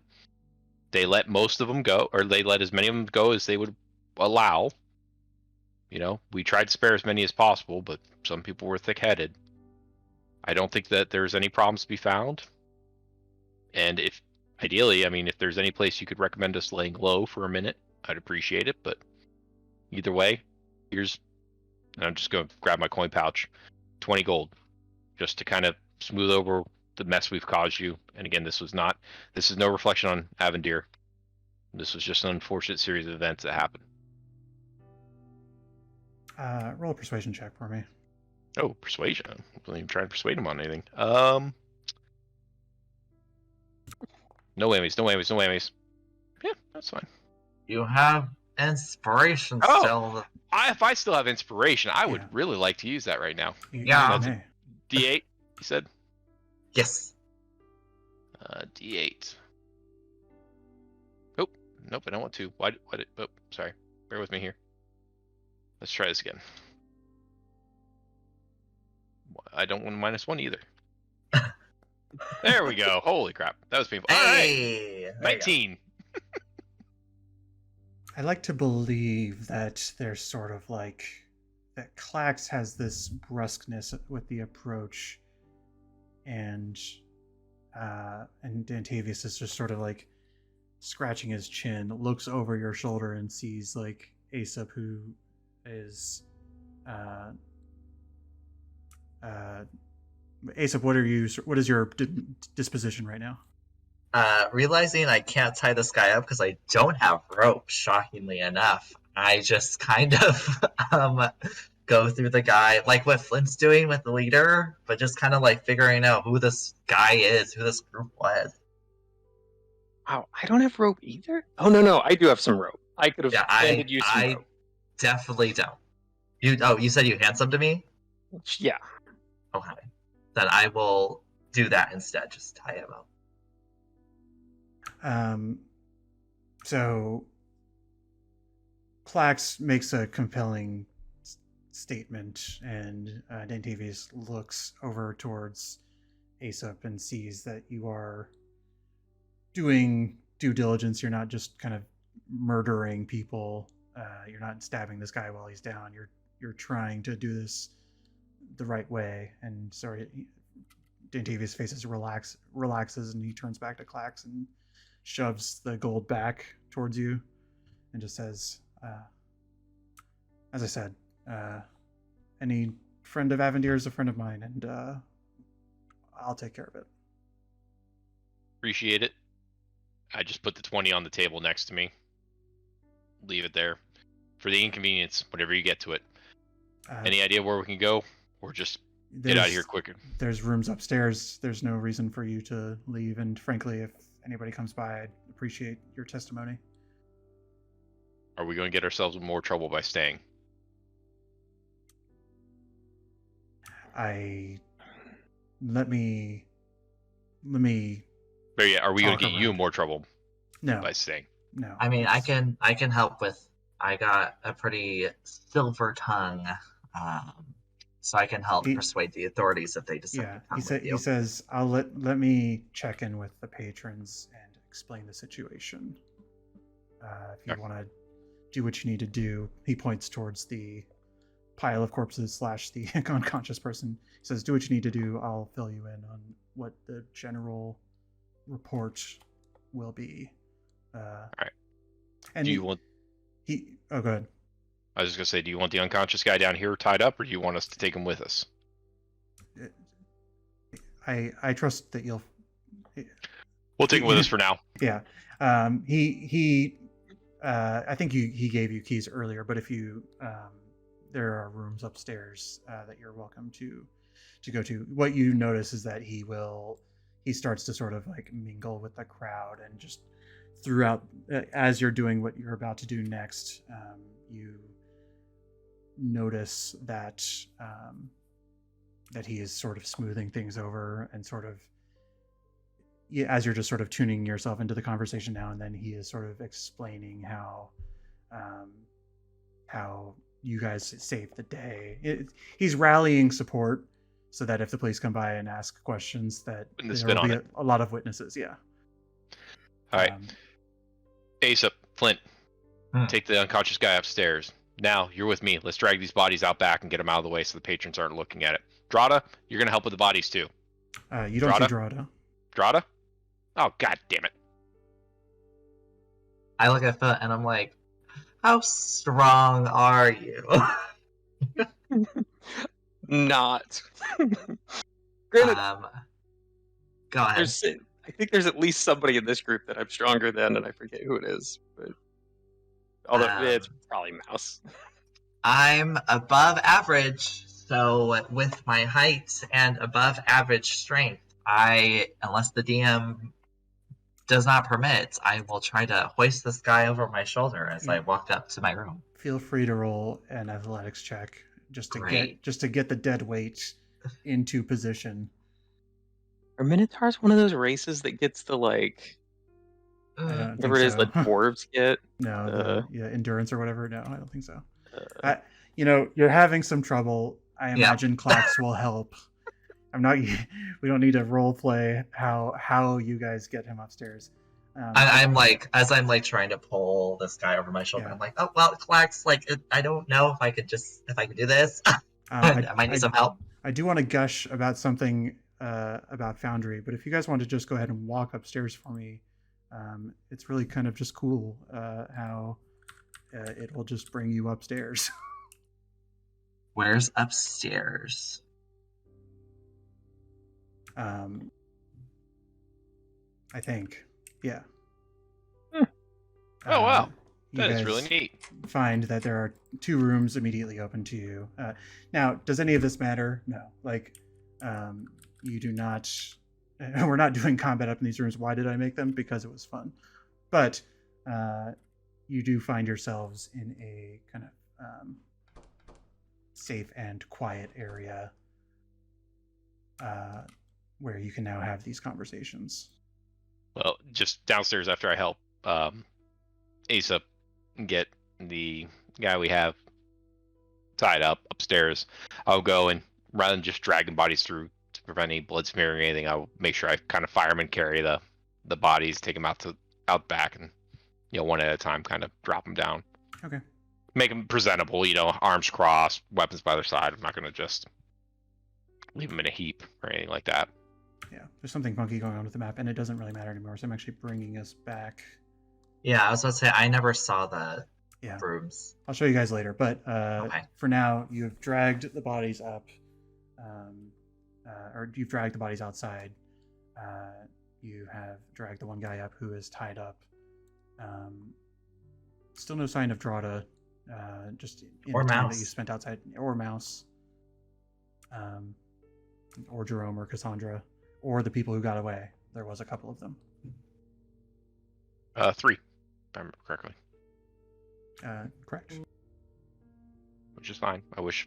Kind of wish we could let a 4th go, but all right. They're with you.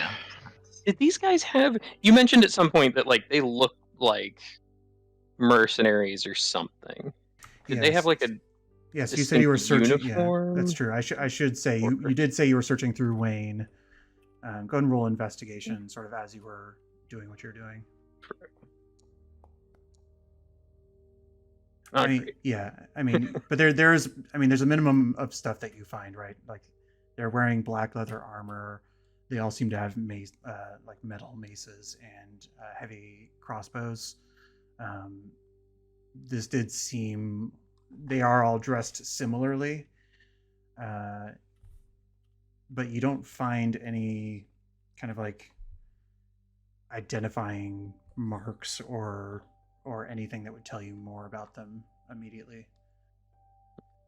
They don't all have like a local members only, thieves guild badge or something. Yeah, nothing like that. You do find a collective 11 gold.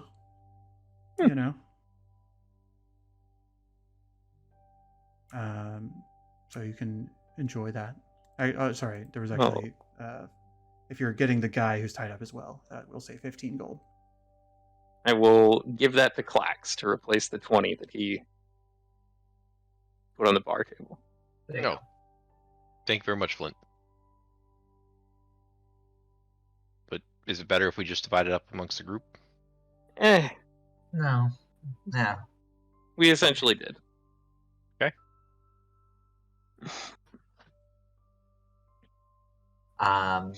Well, we thought Drada was going to stay outside, and they're not here. No Drada or Mouse? No, Drada! you're just shouting out a window.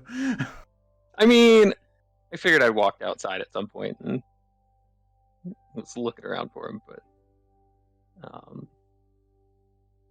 You Alright, I can, guess you at can this roll a point I would probably perception go check and- if you'd like.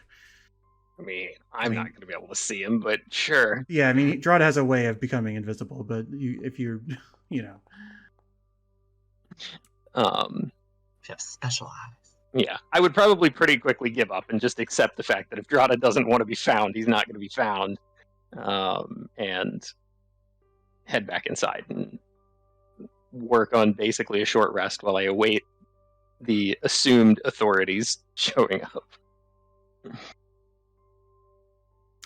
Well, what is everybody else doing right now at the, like, as you're just hanging out with this tied up guy? What is Aesop and Clax doing?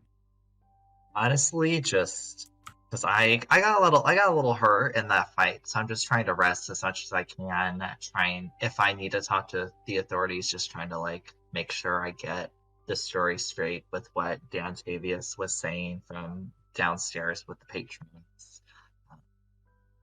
Just trying to relax my body as much as I can.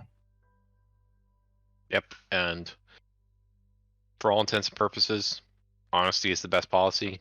Again, I know nothing of the blood vials.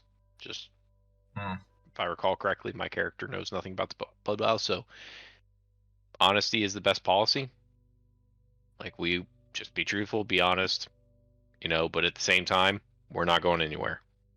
We're not leaving anywhere. We'll stay together. Don't get separated. Speak the truth. Don't get caught in any lies, and we'll get through this.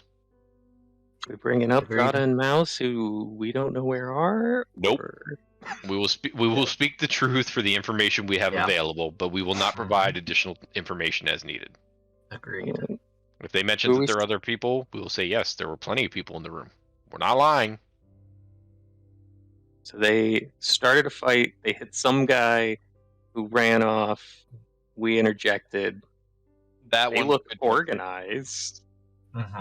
Good point. I think we do have to admit that one. I think we have to have a tie, right? Because why else would we get involved in just a bar brawl? So I think these guys started it, and we didn't know why, but they just started slashing at somebody with an axe. And well, I think we have to own the somebody. Is what I'm saying. Now, where is that somebody? We don't know. The fact that he's not here and he's part of our group is... I know. Maybe we're just good Samaritans. And just... Alright. I'm with you. Go team. And then if we can avoid saying anything about Mouse and Cassandra, I think we do. I think Jerome, based on the patrons' reactions, I have a feeling that name's going to come up. Or, well, again, I don't know Jerome. Sorry. I don't know Jerome. Scratch that. Yeah. There was briefly a dire fucking wolf in here. I think that's probably going to come up in somebody's story. For like a quick this is why I second, should and then not they be left. the person talking. Aesop, you got this, right? I can certainly try.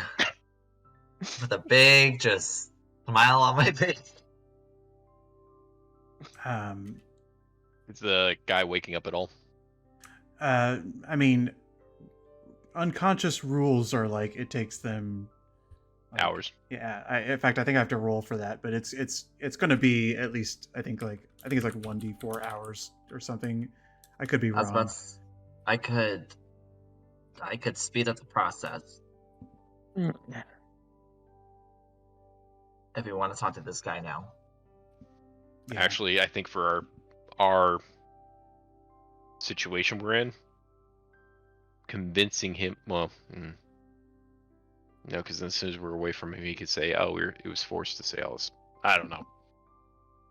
The fact that we have him up in this room is not a good thing either. But it's what it is. I could disguise myself as Wayne and try to convince him that I got him out of there. But that's a whole rabbit hole. But yeah. I think Flint might nervously start working on mending some of the stuff that got broken and the bigger things like the table, maybe trying to figure out how he might fix it. I don't know that he can just mending. You head downstairs? I think so. Okay. I'm gonna also head downstairs behind Flint and go over if Dan Tavius is unoccupied or just kind of casually busy. I'm gonna try to corroborate. Yeah. Story So, with Clax, them. are you on watch functionally up there? I am on watch, and if there's a base in there, I am just going to clean off blood and clean my gear up. Fair enough. You have no problems doing that. As Flint and Aesop walk downstairs, you actually see that the patrons have been reseated, although they're sort of away from the crime scene. Some of them are like sitting at the bar, and some are sitting at the table that you guys were sitting at, and sort of the entire area, like the shattered table and the table that Jerome was sitting at. All of that has been sort of like untouched. And there's still clearly like blood smear marks on the floor of the people who had to get dragged outside, and the broken glass and everything. Remember, I tried to fireman carry as much as possible to cut down on the amount of blood. Yeah, sorry. Yes, The blood. I'm sure there's blood drops. Just still, a little but bit. Yeah. Yeah. That's a good call. So the patrons have seemingly relaxed, is your first impression. Like, Daintavius is he sort of notices you walk down before you start doing any kind of work and says, drinks are on your friend tonight with the gold he left down here, and everybody seems to be on the same page. Good. Do you expect authorities to be here soon, or at all, or? It's pretty late at night, and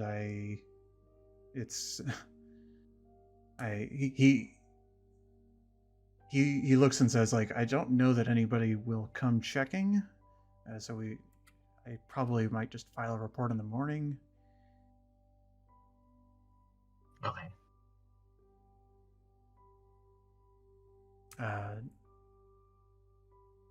But I think that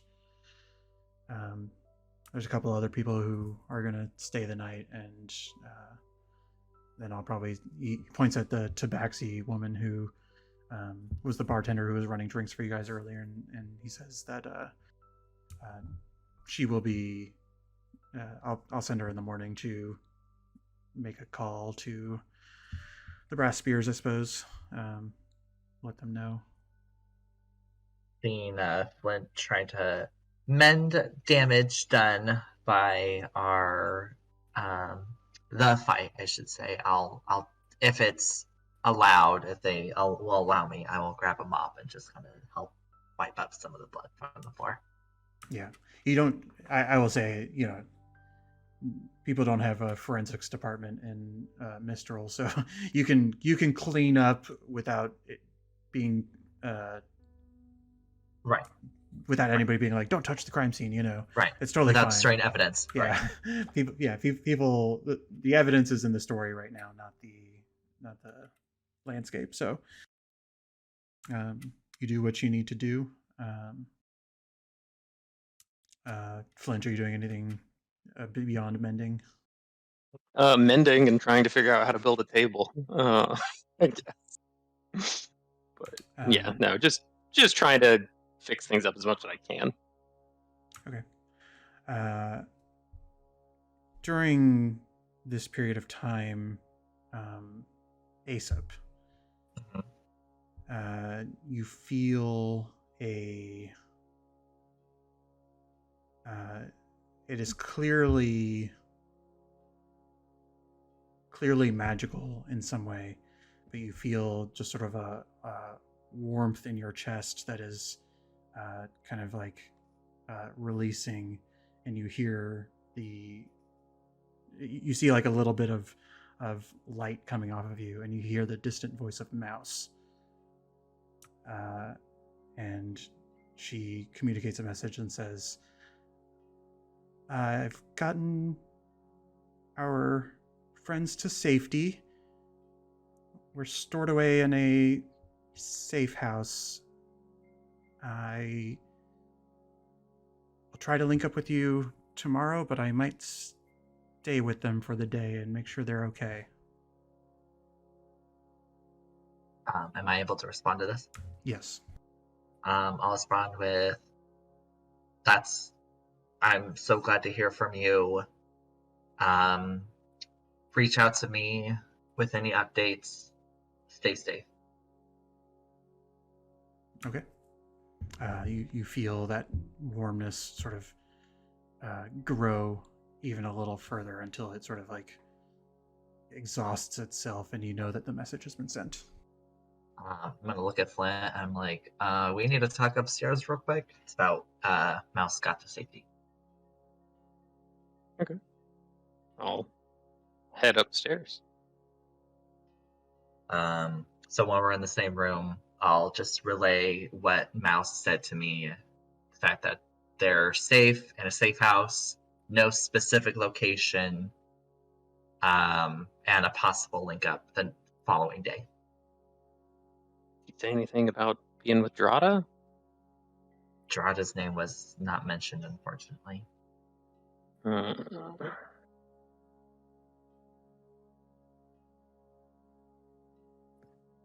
All right.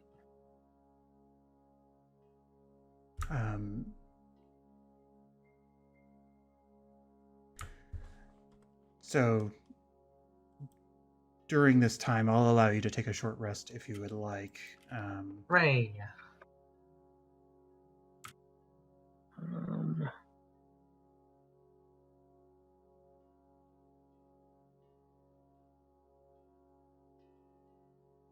I will roll a.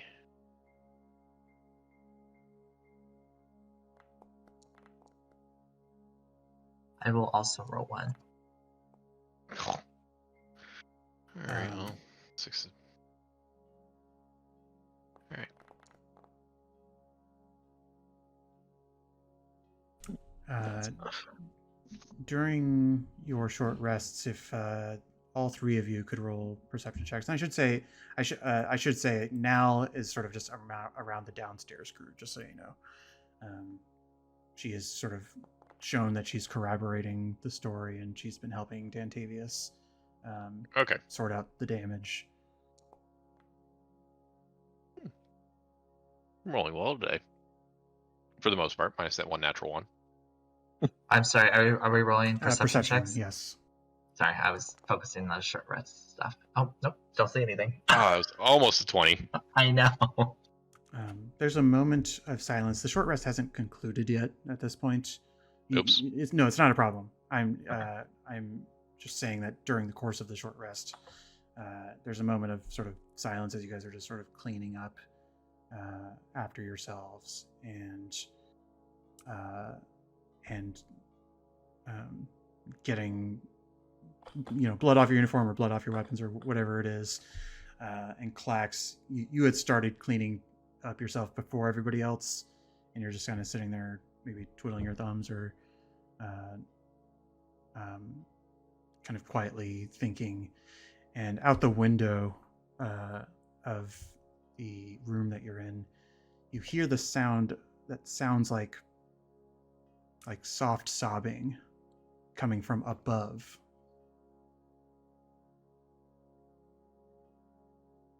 I will work. Like, am I hearing it outside or directly above? Like through the rafters or ceiling? I would say with the 15 that it feels like it's the ceiling. But it's the. Yeah, I guess I did say that it comes out of the window, but what I mean to say is that the window is sort of is maybe what your confirmation is that there. I don't know how to explain things. It's definitely a sound that's coming from the roof. Roof. Okay. When I get to the window, are we talking like a steepled roof where this is kind of juts out of it, or is it just a flat 2-story where there's no way to get out from the window up to the roof? It's flat, but it is a kind of I would say that should you feel the need to look up there, it would be within your ability to try to get up there.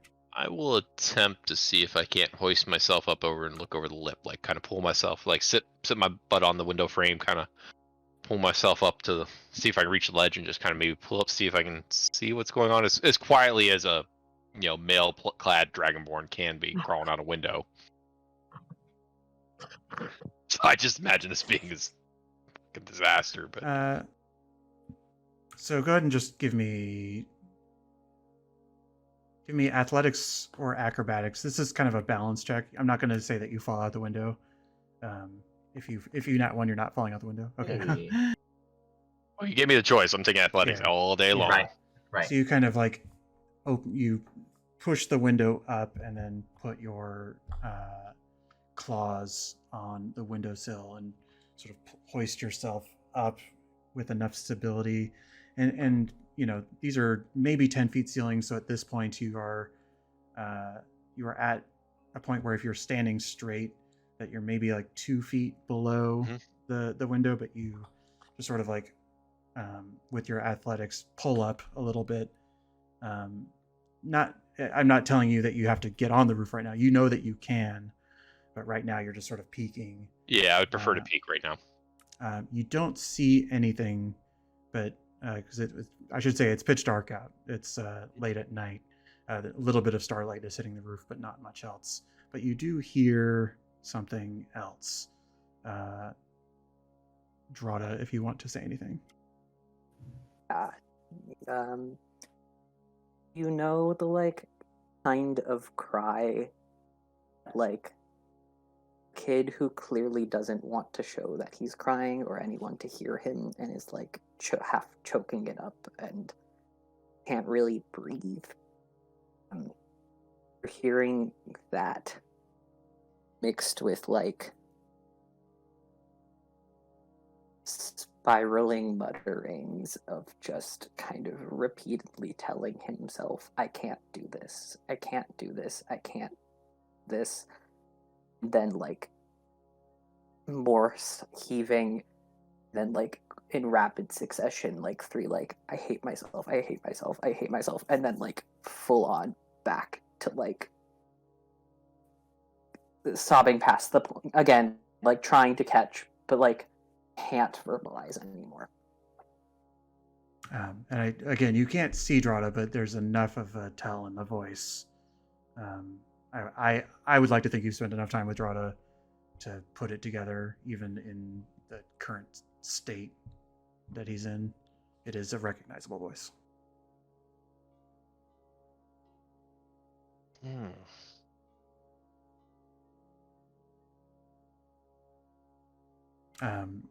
Un momento. Just sorry. Yeah, sure. Just and I will say, Drada, that in the time that Clax is sort of witnessing this, it's probably I'll ask you to confirm for me. I think that this is probably 20 minutes later, 25 minutes later.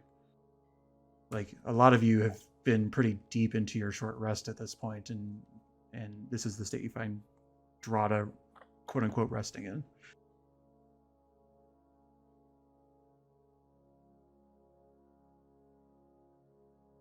I think I'm going to venture breaking, I don't want to say the silence, but interrupting.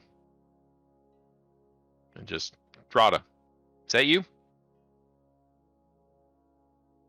I don't even think you register a response. With not getting a response that's intelligible, is there anybody else in the room with the prisoner yet for the short rest? Is everybody in there? Yeah, or I is think it Flint just and Aesop are probably there, yeah. I will kind of keep one hand still up on the sill, kind of poke my head back down. Hey guys, I'm just going to grab some fresh air for a minute. I'll be back. All right. And then best I can do a pull up and pull my big scaly ass up on the roof. And I'm sure it's not going to be quiet. Yeah, and I'm sure it's like Clax randomly opens window and starts climbing to the roof, and Aesop and Flint are looking at him, and you're just like, I'm just going to go get some fresh air, and you decide to climb onto the roof, and they're probably scratching their chins a little bit at I just what look the at hell Flint you and know. I'm like, have you ever seen him going to the roof of something? It's a Dragonborn thing, I think. Probably. I see. But no, you hoist yourself up, and although you cannot physically see Drada, just the nature of his sort of passive magic as his ranger subclass. But it is, I would like to think it's easy to pinpoint where the sound is coming from. general area, I'll kind of like do that half crawl. You're walking, but your hands are kind of guiding up the roof. Get within what I think is approximately 5 feet. Plop my butt down, look for a good view, and just wait there for a minute.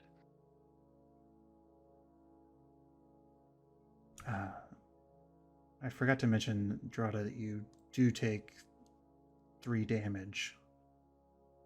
If you haven't suffered that already. Good thing you got healed. Oh yeah. Yeah, it's really good. I think. yeah. I think. Thanks, face off. Of course. Yeah, I think. Well, you were at like 2 or 3, weren't you? 2. Yeah. I Yeah, he's was at the 2. Um, Come on, 3rd level cure wounds. but Clax, are you just sort of sitting there waiting? I'm going to give him a minute to see if I get any kind of response or recognition.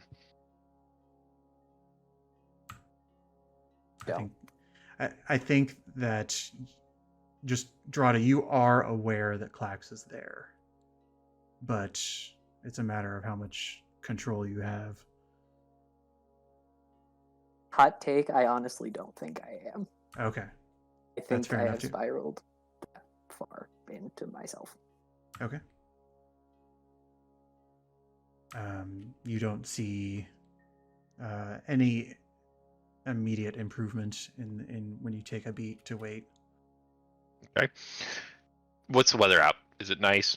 I know you said some stars, so I imagine it's not cloud covered or anything. Yeah, I mean light clouds, cool breeze, nothing intense. Blanket would be comfortable, but not necessary.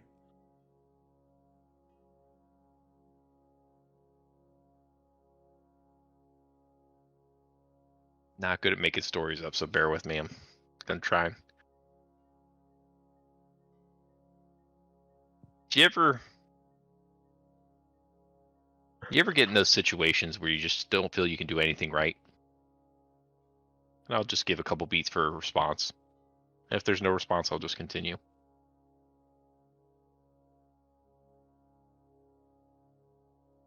Been many a day growing up, 8 siblings. It's tough. You never know what's going on. Never know who's doing what. Never know who's doing right. You come home, you get blamed for what a brother or sister did. You go out, they take credit for what you did. You go to your drills, you go to your practices, you do well, but you never do well enough. Never seems like anything's good enough. So then you go out on your own. Try and make a name for yourself, try and do your own thing. And it's still not enough. And then you try harder, you try different things, you try to do what you think's right, but at the end of the day, it still feels like it doesn't matter. You still seeing people get hurt, you still see people that shouldn't be in the situation they're in the situations they're in.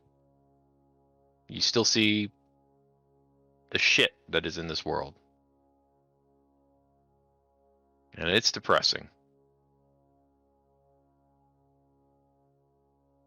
But no matter how shitty it is, no matter what crap we go through, this is it.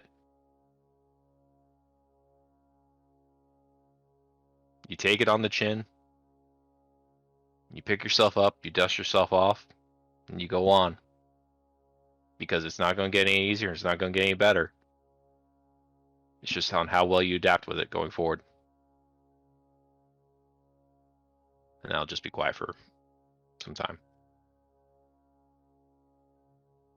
I think over part way probably through the end of that story speech, start to hear the sobs fade a bit. And after you've finished, I think if you were to look down, you would see Drada's hand like reaching out like inches away from yours. And then like at the very last second, it pulls away and you don't hear sobbing anymore. Do think you hear Drada's footsteps. Running away. Well, if you're still here and you still hear this, sometimes it's not the family that we're born with. Sometimes we find our own family and we see what it can do. And I'll just sit there for a couple more minutes. And if I don't hear anything after about 3 to 5 minutes, enjoying the night air, I will do my best not to kill myself trying to crawl back in that window. You know, I think the athletics check was a 22 is good enough to carry for 2 rolls. So I'm not gonna make you slam your face 20 feet down into the ground after a touching scene. Quick temperature check. We started a little late today. Are we able to stay a little late, like till 10? 10 would be my cutoff, but Okay. I can't. If we do, I just would ask for maybe a couple minute I was break. gonna ask. Yeah, now would be the time to take a break if we're going to. Yeah.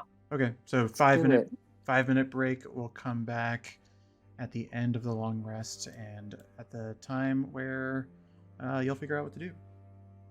So See you guys in a we'll couple be right minutes. back.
So, Clax, you, I don't know what the opposite of a pull up is. You lift your way down back through the window that is still open and sit back down, and that's where we left off.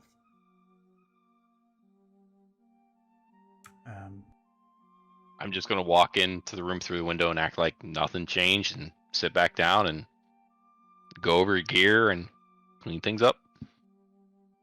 How many stars do you see out there, Flax? Quite a few. Pretty nice night tonight. Nice. I think Mouse. I hope Mouse is somewhere where she's enjoying the view. I hope so too. That's like a Dragonborn thing, right? Like climbing on roofs. That's a. Clack just turns. Yeah, Sure. Flint was telling us that, or telling me that it's just like a dragon fruit thing to just climb onto the roof. It's crazy. Make sure you ask Nal in the morning. I mean, Flint, you brought it up, so you can. Yeah.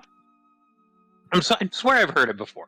I've never really met many Dragonborn or anything, so. I don't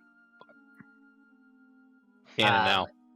And our short rest time. Oh, I guess never mind. You said hours. Short rest is 30 minutes. Yeah, I mean, Yep. you're getting, I would say, even though Clax just stepped in, you finish the short rest. The hour goes, and it's at this point that you do kind of hear the groaning of the tied up individual stirring for the first time at your feet. And they just sort of like flutter their eyes open and sort of acknowledge their situation, and they're like, well, shit. Like, hey, so you and your band were clearly after someone. Would you care to explain, or do we need to use a little bit more of a forceful method to get information out of you? Roll intimidation.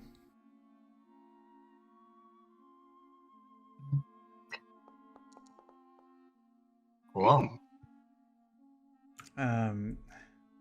He says, I don't know what you have in mind, but I do like my throat in one piece. So, yeah, sure, I'll talk. Yeah, you can use if you that. promise not to kill me. I can certainly promise. I don't know about these two behind me. It's Pandax just sitting there, kind of whetstone. And he just What? he just says, well, What? Wayne's dead anyway, so who cares? Listen, just trying to clean this city of the biters. It causes all sorts of trouble. Biters. I'm assuming vampires. Yeah, like, listen, trade town like this, you just...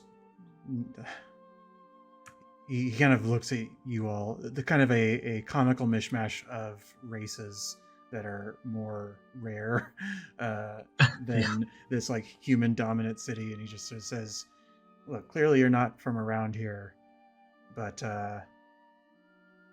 surely you know what kind of a danger they are, right?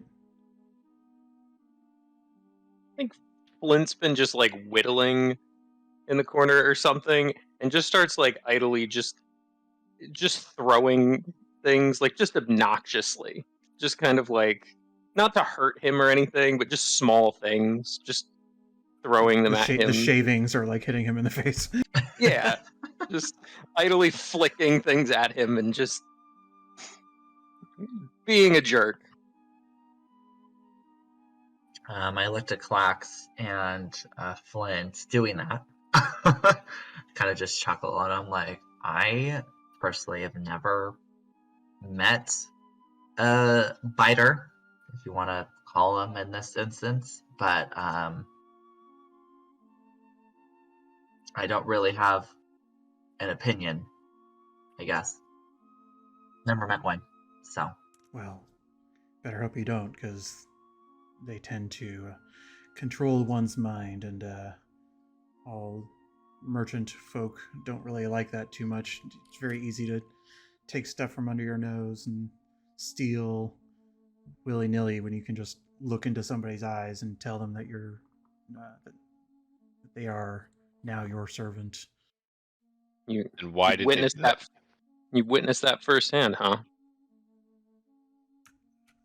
I've heard of all sorts of things happening in Mistral. We drove him off within the last few years, and then suddenly Jerome, he's lived here for a long time, but all of a sudden he's Wayne and his men had caught him drinking the red, as you know, and we've been trying to make sure that this place stays pure.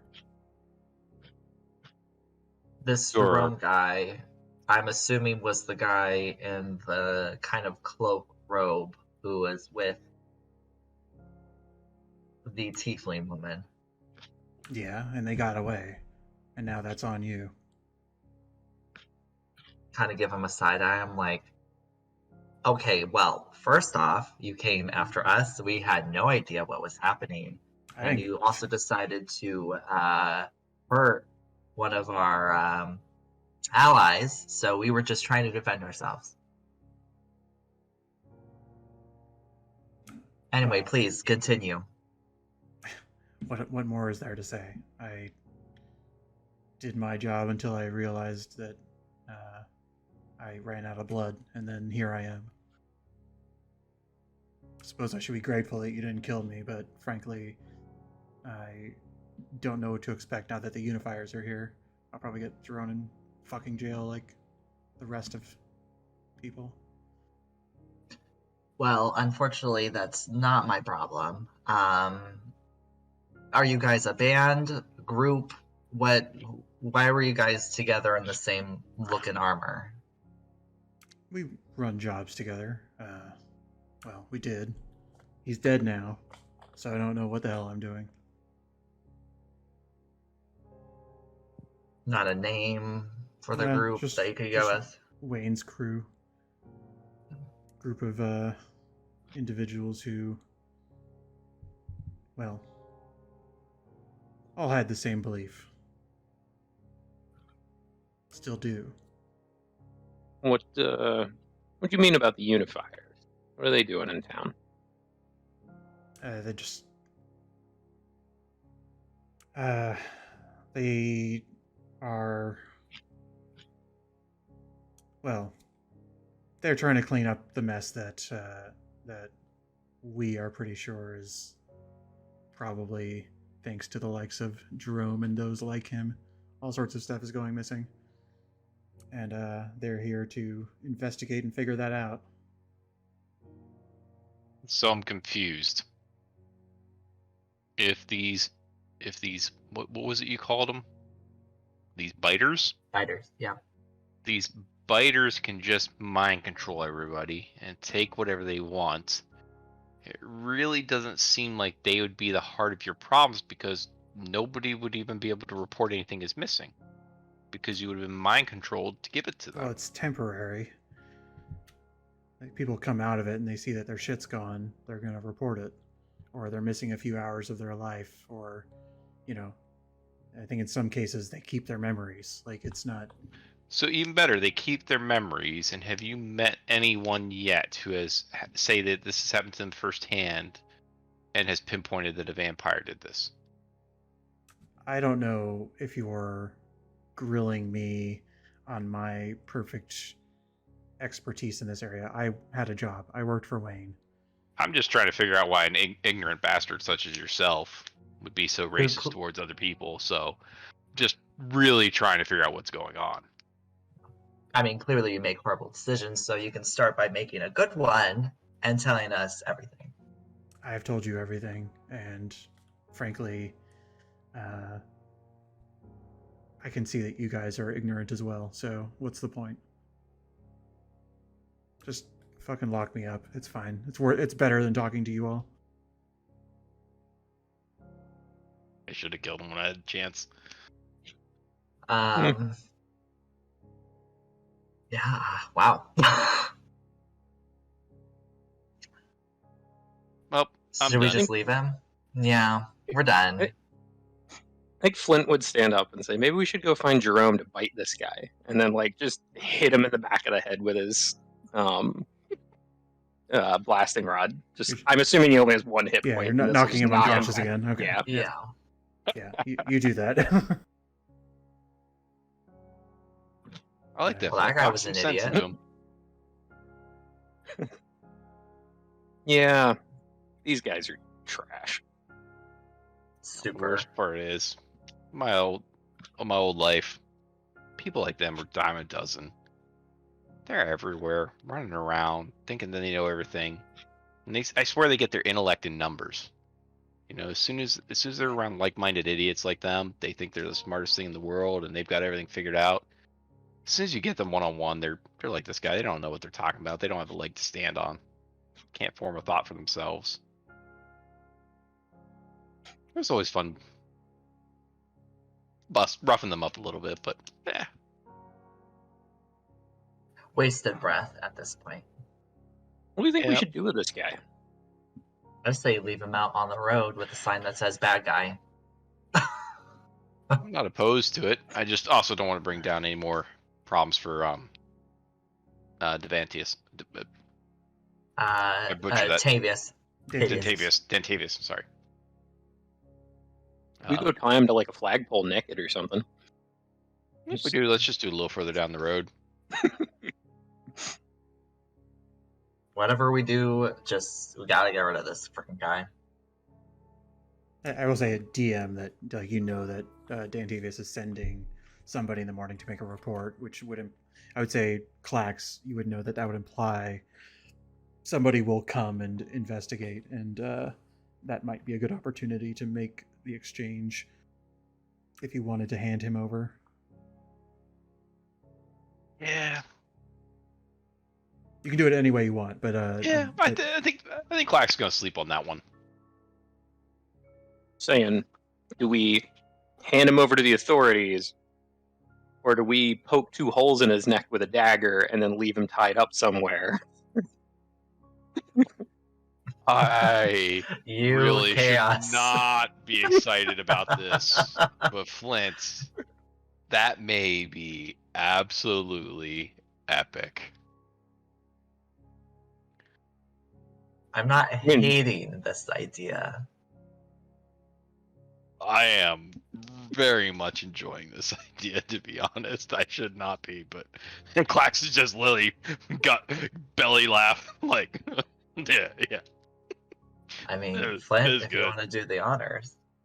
And you make sure I have a dagger. I've got some sort of sharp implement.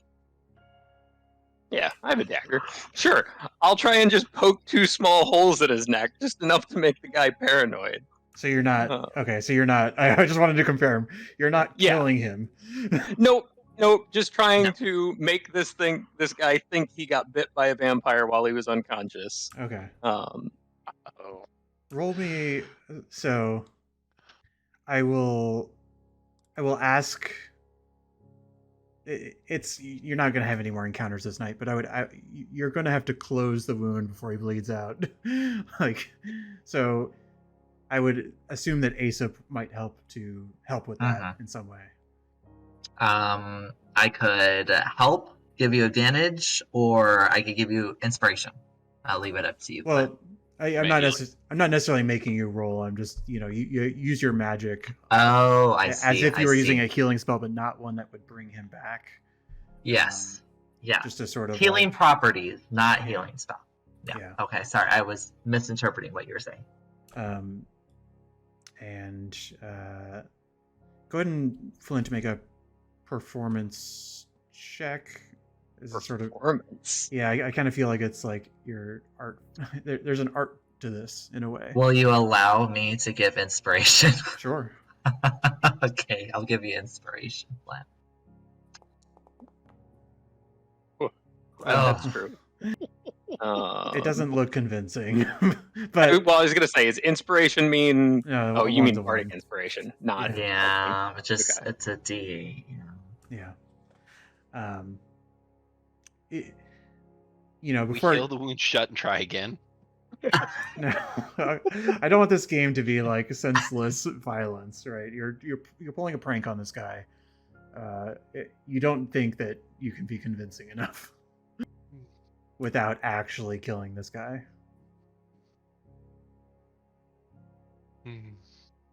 Well, it was a good good try. You've left Yeah. 2 marks on him. If he, even a natural 1, he might still misinterpret it. Do we go find some Yeah. dark let's- place to tie him up and leave a note saying he should be scared of the sunlight or something? And Or do we keep him in the morning?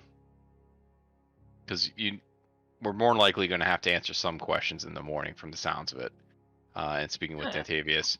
So do we keep him and just, when we give, bandage him up, make sure it's obvious that he has a neck wound and see what the other local authorities do to see if it's a rampant issue?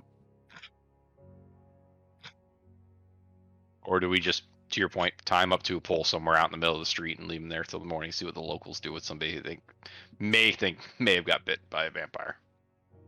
I like the idea of leaving him somewhere. As do I. And if somebody asks, he got away in the night. Works for me. There you go. Alright, I reach down, grab him, throw him over my shoulder, not too lightly either. The hour's gotten late enough where by the time you get downstairs, you don't see patrons at the bar anymore. Over the course of this exchange and night, you have heard some people checking into their rooms upstairs. And so as you carry him away, you find a spot, leaving him tied up,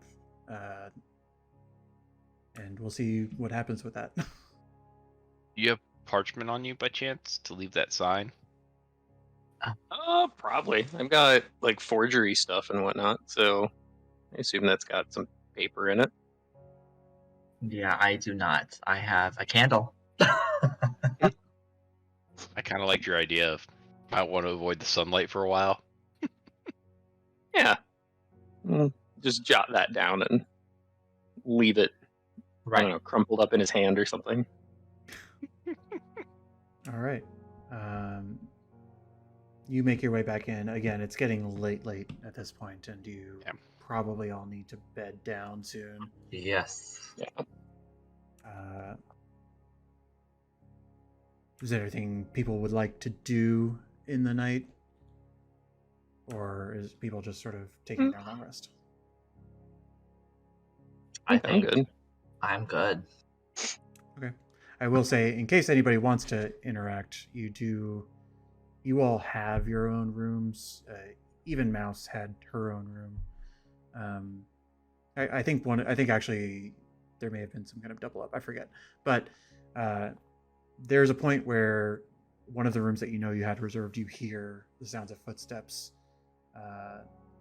that go inside that room and close it behind you. And it's just without the need for. I'm not trying to say that somebody snuck into a room and is about to assassinate you. It's Drada. Drada has a room that had been reserved for Drada. You know that it has been returned to. I might I probably explained that poorly. I don't know, Drada, if you want to sort of explain. Yeah, I think you're good. I think you can. Yeah, you can hear the room as Drada's get occupied. Maybe with a nice slam of the door a little bit.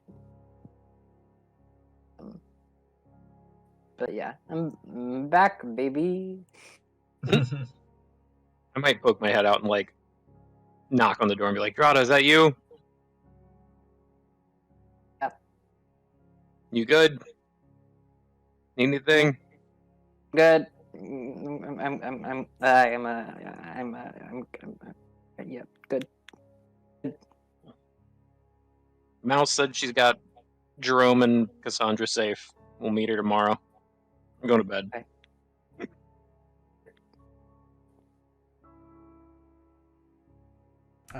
And that's all. And I'll you go do back so. to my room. Yeah. The night continues. Nothing of consequence happens. You all wake up in the morning. Feel free to take your long rest. If you forget how to do that, let me know. I know it's been a while.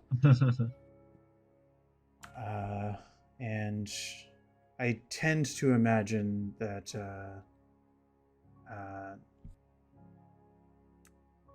well, you tell me, Jacob, does Drada have a good sleep or a bad sleep? I honestly think they just collapse into bed. Okay. Yeah, I think the sleep is fine. I think it is deep. Okay. And you all went to bed around the same time, so you all wake up around the same time as you're sort of filing into the tavern area. A simple breakfast is prepared. It's nothing complicated. Bread, sausage, morning ale if you want it, and or coffee and water is provided. For Aesop, who probably looks dissatisfied with the sausage, you get like a I'm imagining like an apple or something. Right. There's like a single apple, like a Yeah. single fruit. Yeah.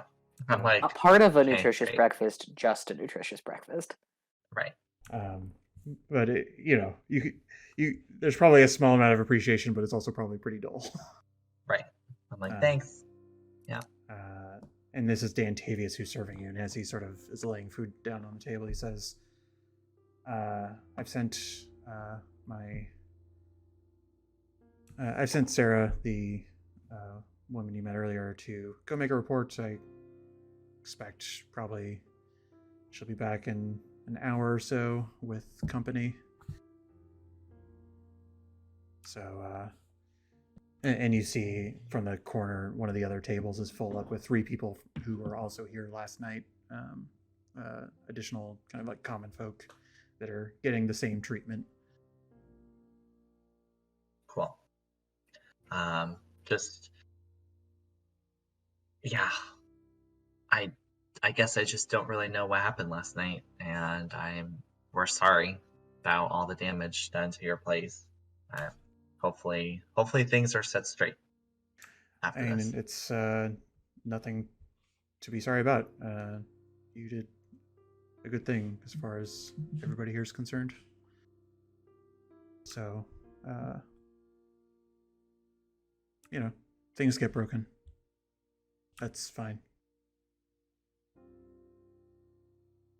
After breakfast is done, I'm going to mention to everyone that we should probably check to see if the guy is still out there that we tied up. We should probably just see if he's still tied up. You tied up? Wait, what? What? Oh, yeah. Hey, Drada. Didn't see you last night. We, as you may not have seen, we incapacitated a guy, and we tied him up. Just asked a few questions, what they were doing. Didn't really get some solid feedback back, just besides, like, they're pretty derogatory towards, they call them biters. Don't know if that's derogatory term towards vampires. Not sure. But we didn't really get much. He was kind of an ass. We tied his ass up to a pole. And we should probably go see if he's still there. Feels fitting. I'm honestly not too concerned about seeing if he's still there. Okay. It's up to you guys if you want, but If you guys don't think we have to, then I mean, no waste of we breath. can wander by that way later, and Sure. he's got a crowd laughing at him. Great. If I mean, he managed to wiggle free. I wouldn't mind seeing a spectacle such as that anytime soon.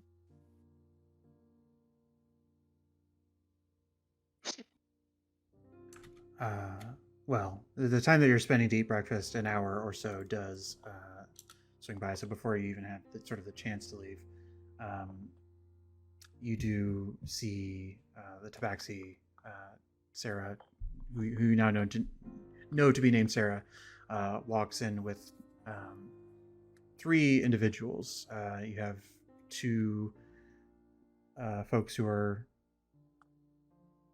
pardon me, 2 folks who are in sort of the brass breastplate armor, holding a long wooden spear and a shield, and then you see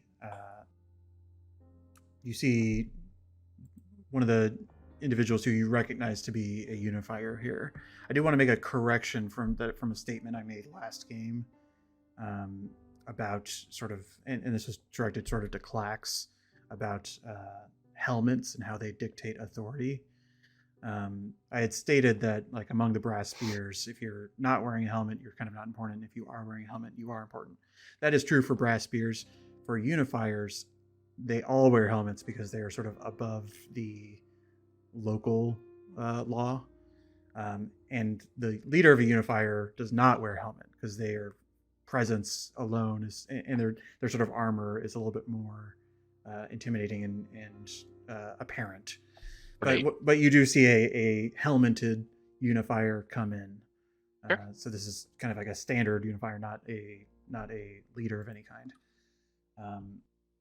They have a large. They have a chest plate that has sort of a sunburst logo on it. I have all this art. I can just show you guys stuff now. Perfect. Because things are fun. By the way, I do love all the new art. Yeah, I'm glad. But this sunburst icon is sort of indicative of the unifier makeup, and they themselves tend to carry sort of standard longsword and shield as well. But he and the crew of brass spears walk in, and Dantavia sort of immediately is the first person to sort of intercept, and you overhear him say, "Thank you all for coming. We have a number of people who can explain the situation." And the unifier just sort of like holds a hand up and says, "Your bartender got me caught up to speed. Just looking around the room," and he kind of looks at everybody and says,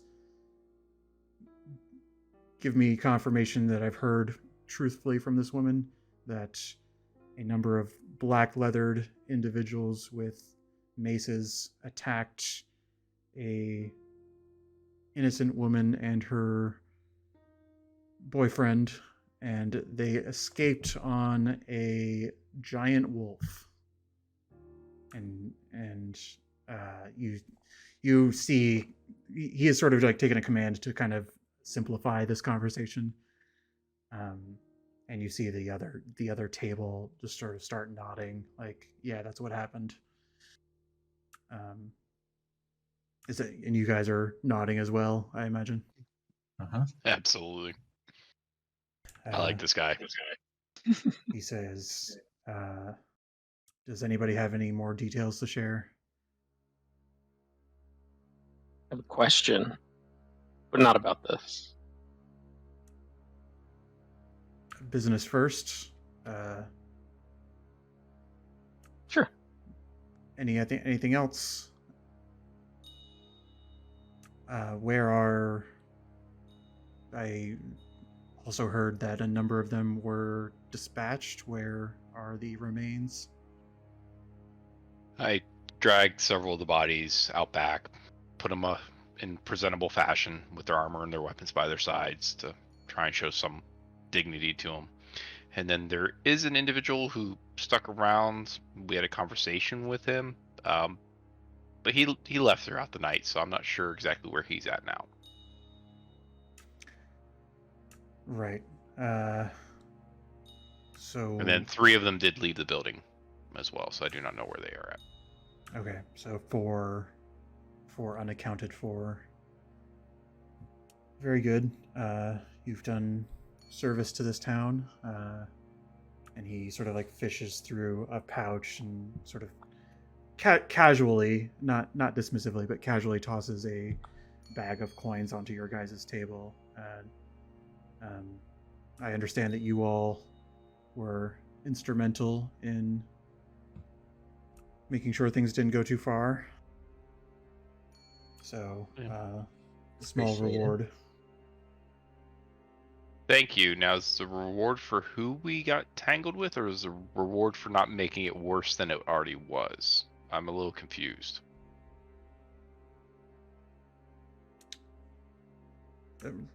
Roll a persuasion check for me. I need to stop talking, guys. Hey, these are guards. These are your people. Yeah, it doesn't mean I can talk to them. Yeah. He responds and says, the commander demanded that people who do service to the town receive an award. That is all I'm at liberty to discuss. Standing, that is the end of the conversation. I will be quiet and sit there. Well, if that's all, what is your question? He looks at Flint. So we work for a local, guess he's a noble now, Avendir? And he had a keg stolen from this establishment. It's what brought us here originally. I hear you all have some trouble with some thieves in town. If we were gonna go,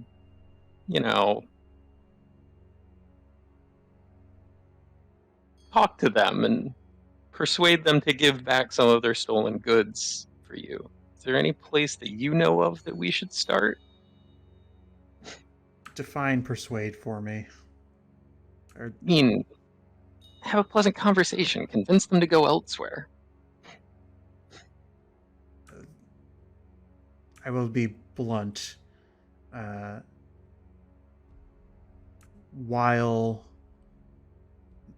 work to stabilize Mistral's needs is important, the goal is to end the problem without unnecessary bloodshed.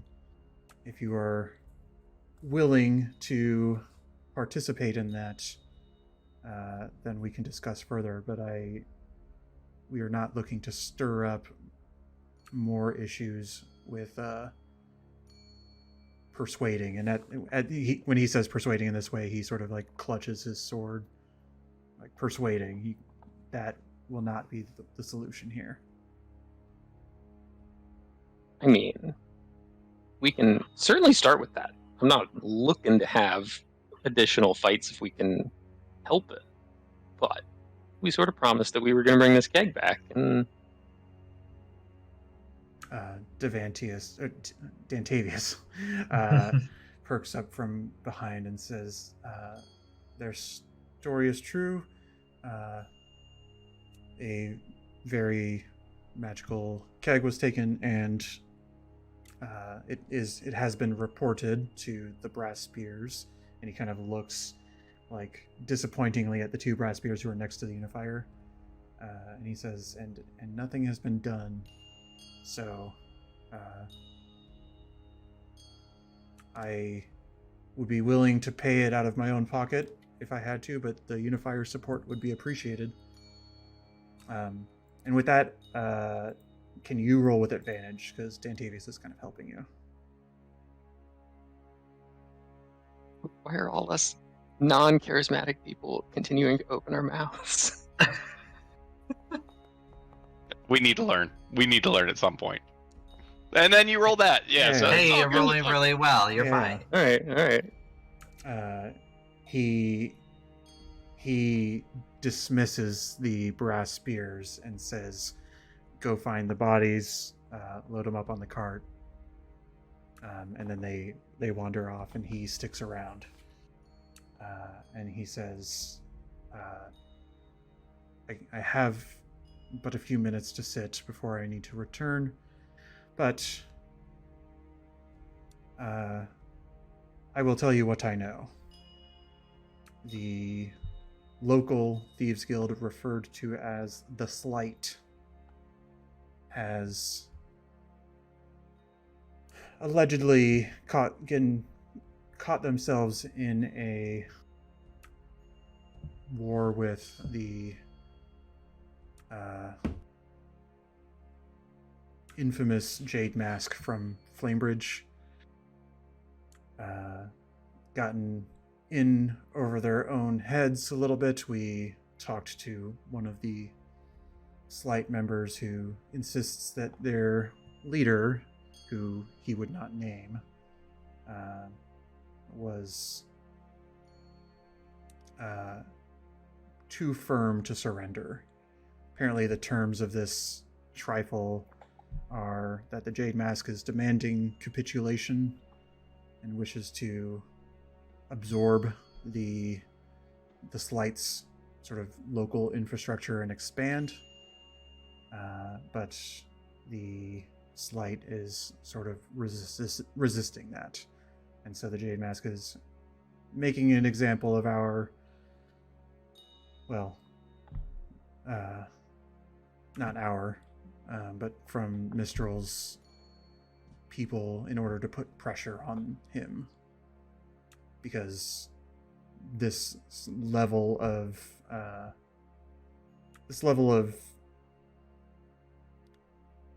problems is making it more difficult for the Slight to conduct their own business. And so, were you able to either track down the Slight and convince them to, frankly, turn themselves in, or at the very least surrender this war of theirs, or to find the agent of the Jade Mask who is causing problems for us, then that would be a good service to us. So you're looking to either get rid of the Jade Mask, get them to leave town, or get the Slight to give up and let the Jade Mask have the place. Yes, he kind of leans in and sort of says, the stability of Ventus is important to the king, and that's why we were sent.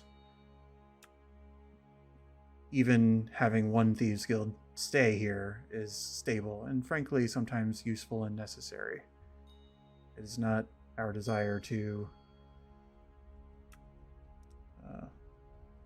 it's not our desire to destroy what is here, but to just get it under control.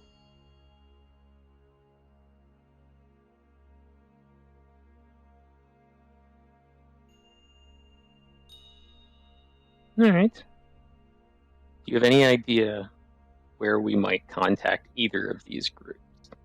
How we might contact them? I would recommend... we have not had much luck. There's frankly not many of us, and the current presence here is too focused on their own efforts. The Brass Spears have not been very helpful in any of this. Frankly, it would be helpful to have a little bit of manpower double-checking our work, looking into some of the items that have been stolen, perhaps seeing if you can find your own trail. We can have a list delivered to you here. I'm not privy to those details myself, but should you wish to be recruited into this, then we can send somebody with more information. Yeah, it would be helpful, I think. I think it might be our only option to find out where the keg is, too. Very well, you're staying here then? And Dantavius speaks up and says, yes, they are bought up for a week.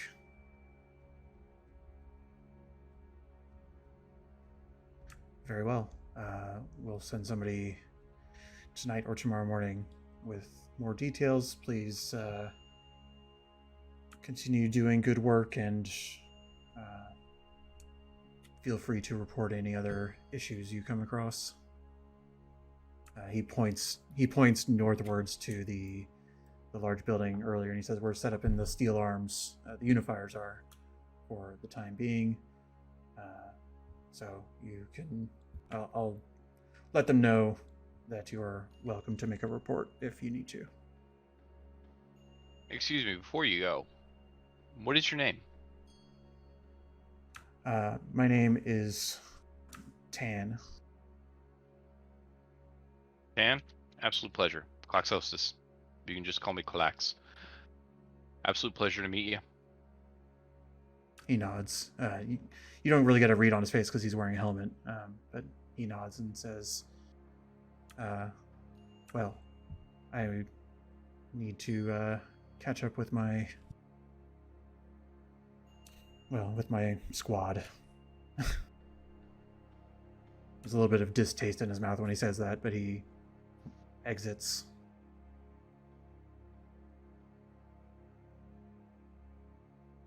Oh, very Wow. interesting. Seems like we have an in. Maybe. We do. More importantly, brass spears are not holding up well from the sounds of it. No, And we've maybe I'm only just a little heard- more interested in it than you guys, but this is a very interesting dynamic. We've only heard quite negative things about the spears. Well, it's one thing to usually get the negative about the town watch anywhere you go, because nobody likes the authority. They always do the wrong thing. They're never where you need them to be. But the fact that you have an outside authority coming in and pretty much not hiding their view on them is very interesting, especially someone in a unifier's position. So just very interesting, and I think it's going to be interesting to see what we find out, because if for them to be that put off, I have a feeling there's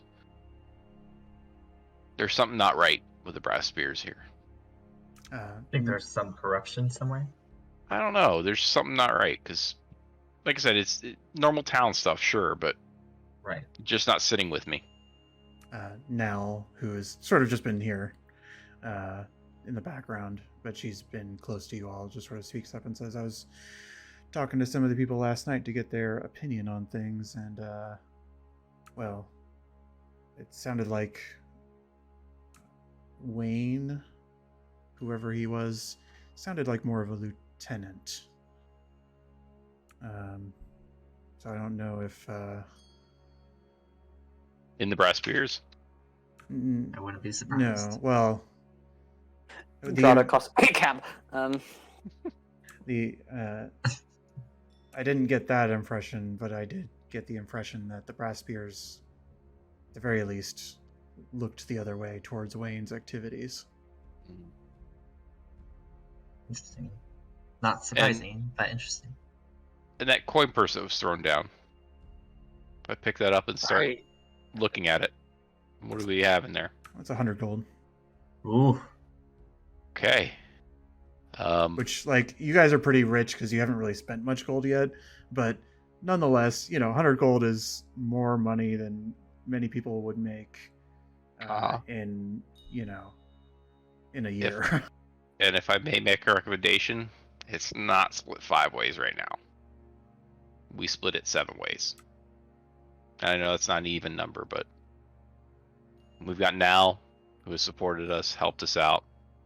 And I know I already helped out with the innkeep, but he's really, Dantavius has put his again, I don't know how much it's his neck on the line, but where I've come from, it's worked out, but I also think for a little gold, the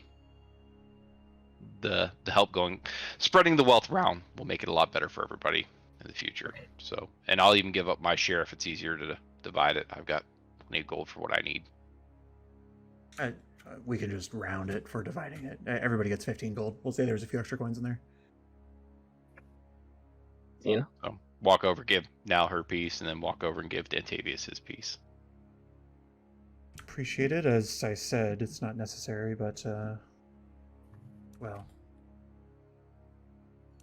I suppose, well, let me know if there's anything I can do for you. We'll say that. No, much appreciated, Davies.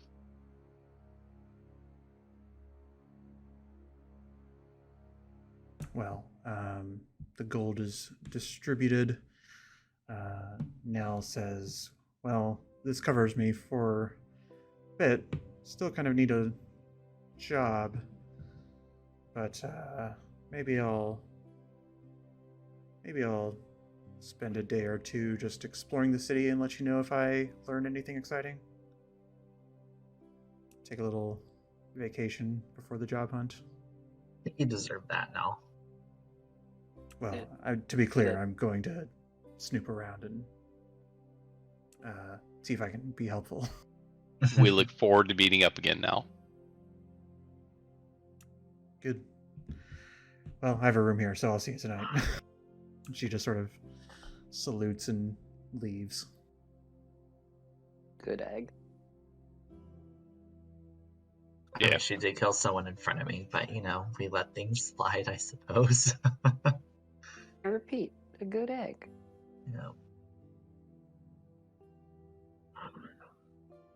If we're gonna try and meet up with criminals, like Thieves Guild, do we all need to look more like thieves? I was about to say, I look down and I'm like, and bright pastel blue and pink, so I'm like, I don't think I fit in. I'm more of the mindset of why are we trying to fit in versus let's go just get additional information, and then to Tan's point, right? They understand there's an inherent balance of having a force of their nature in the city, but we can't have too warring. Let's pick a side and then see what we can do to move it. It might be easier to side with the Slight because they're established and it's not just agents from the Jade Mask. Or we just try and take everybody out, but I think that might be a bit much to ask for just a small crew of the 5 of us. Well, Tan didn't sound like he wanted us to just come in and kill everybody. Agreed. This doesn't sound like an extermination mission. No, but it could be a good shakedown, They could get down to that. You're right. And I again, think it sort of sounded to me like on the side on the Slight, it was mainly just their leader that was not giving up on this conflict. So I think if we're trying to violently resolve this, it's probably going after them. The Jade Mask is also sounds like not a small group. They're from Flamebridge. I mean, if they're trying to control over here, they're not. They're big enough to have the resources to do that. That sounds not to say above our pay grade, but not above our pay grade. Well, and I think if we tried to kill or drive off the Jade Mask from here, it would probably just come back in bigger numbers and cause more problems. I think we'd have to either talk them out into leaving or Left Stars It's become a new crime syndicate. I don't know if I'm up cut for that line of work, Drada, but I don't know how good I'd be at it. Pretty good. I mean, if you need me to be the muscle, I could do anything in any role with the muscle, but you need me to do Just- any more than that. I feel like we need to get you something that makes you not just read guard or cop. I think Holds out his mail. What's wrong with this? it's mostly fine, but I think you need like, I don't know, you need to walk a little different. Maybe like a cigar. I think a cigar would go a long ways. Drada Like, just make you- puts That the gives coat- Sheriff. It sure does. Drada puts the coat on Clax's back just to see what it turns into. Well, it's up to Clax, but you've seen them use this cloak before, and you've probably, while arcane magic items are probably not intuitive to you, you've seen them do it with just a thought. So I think at first it would just be drab, gold, army issue, boring ass cape, and kind of grab it, look at it from the ends, and kind of look over at Flint. All right, maybe you're on to something. And so he sits there, and you just see him thinking. Then all of a sudden, the cape starts to change, and you see more of a dusky kind of dark cloak with some filigree and some embroidering showing some wealth, but it's also kind of splotchy and dirty, like he's been kind of in some areas that he shouldn't be, and kind of covers over. He's like, it doesn't match anything that he's wearing, but kind of turns back to Flint. Better? I still think a cigar would help. Have you watched Dragonborn try and smoke a cigar? Can you light it yourself? Our mouths don't. It's not great. Like we need a pipe. A pipe works much better for us. Pipe's not like intimidating now. Thought of Clax dressed as Sherlock Holmes as an investigator brings a lot of joy.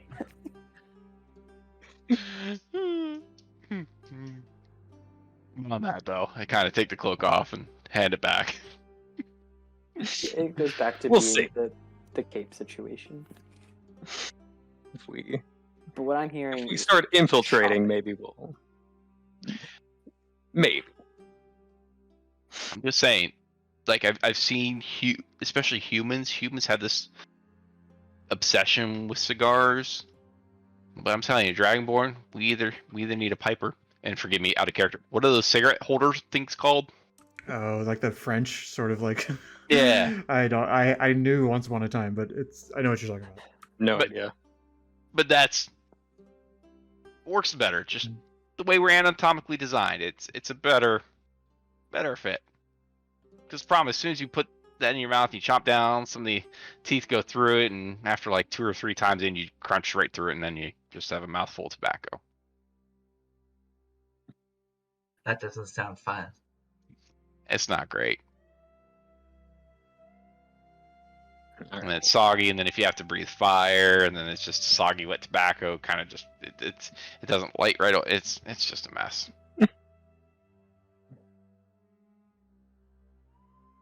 Well, All in all, I think we are in generally not a terribly intimidating group, but we could be.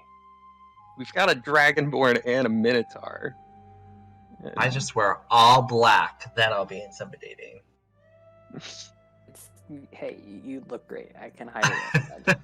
I mean, I think even the suit, but just in slightly different colors, can Right. be intimidating. Maybe Ooh, like untie the pinstripes? bow.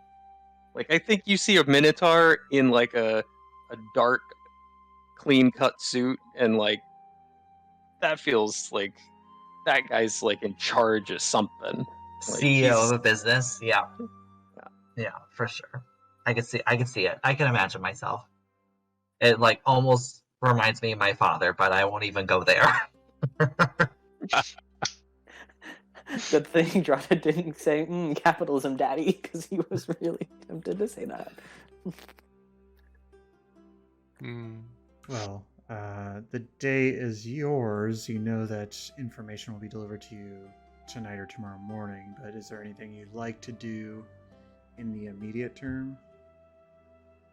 Are we shopping? We do have a lot of money. We could look around at doing some shopping.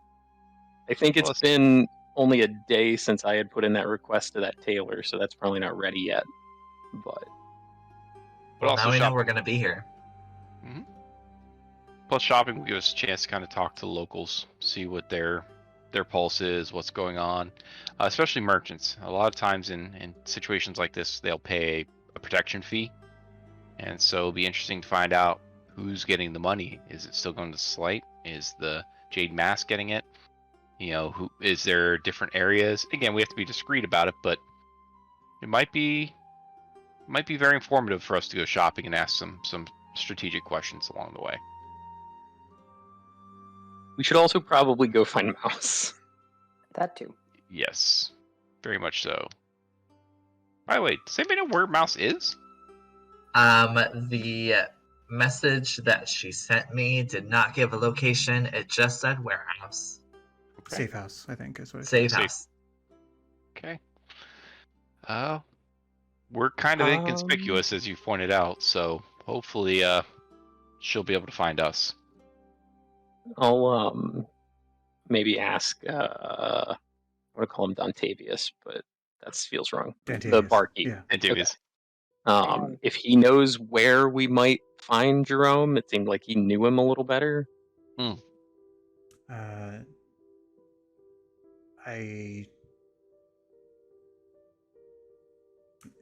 He kind of gives you the look and says, out of respect of his privacy and his situation, I don't feel like I should.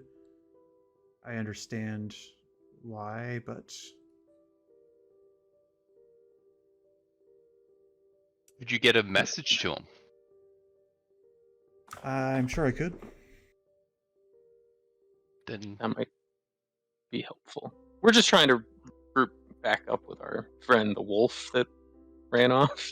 Right, yeah. Um, I will He send- did say she was with them, so Yeah. we know that she's with them. Well, she knows where you are. She, like you, has a room here. So I imagine I can send word, but I'm assuming you all will be coming back here tonight. absolutely. Okay. And we'll try not to cause a ruckus tonight. That would be appreciated. No promises. He doesn't get to action immediately. He's still kind of preparing for the day, but he makes a mental note and he will do something soon. I'm kind of with Drada on this one. I say we go shopping. Always down for a shopping day. Okay. go walk past that flagpole. Yes, on the way we'll make our way down there. See if anything catches our eye. Yeah, see anything interesting we spot. Okay. Well, you guys leave. Roll me a perception check in general. All of us. Yeah, all of you. Okay.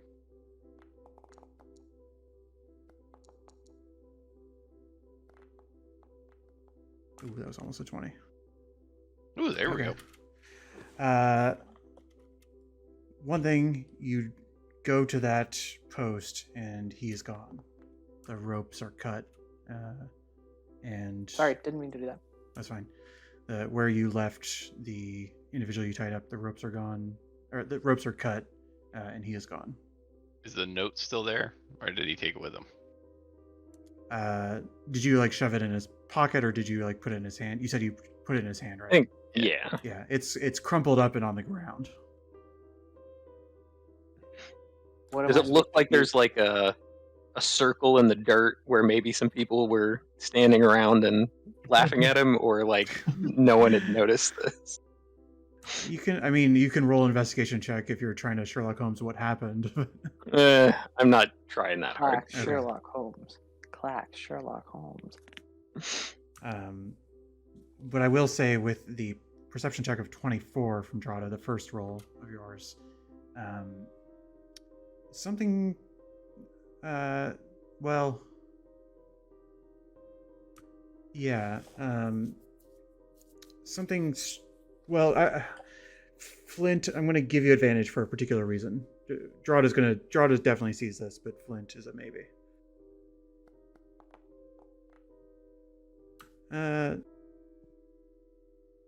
It's not showing up. What is that? What is your plus?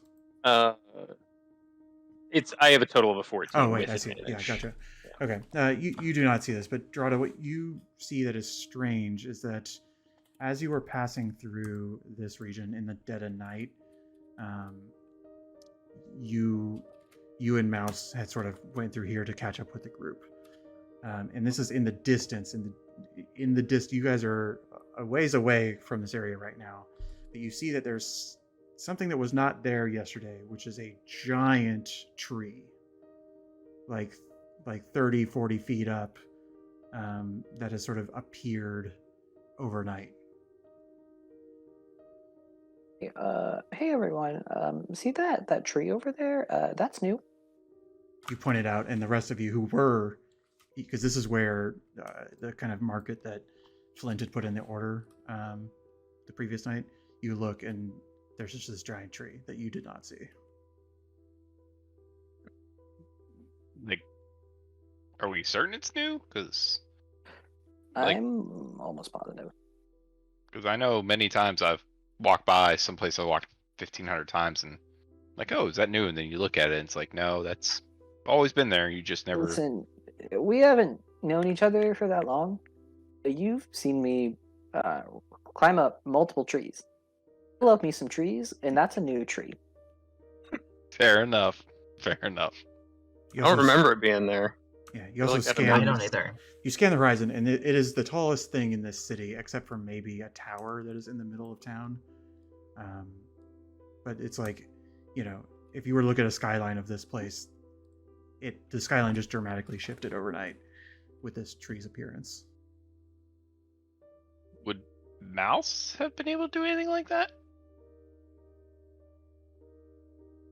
That's a pretty cool shit if she can.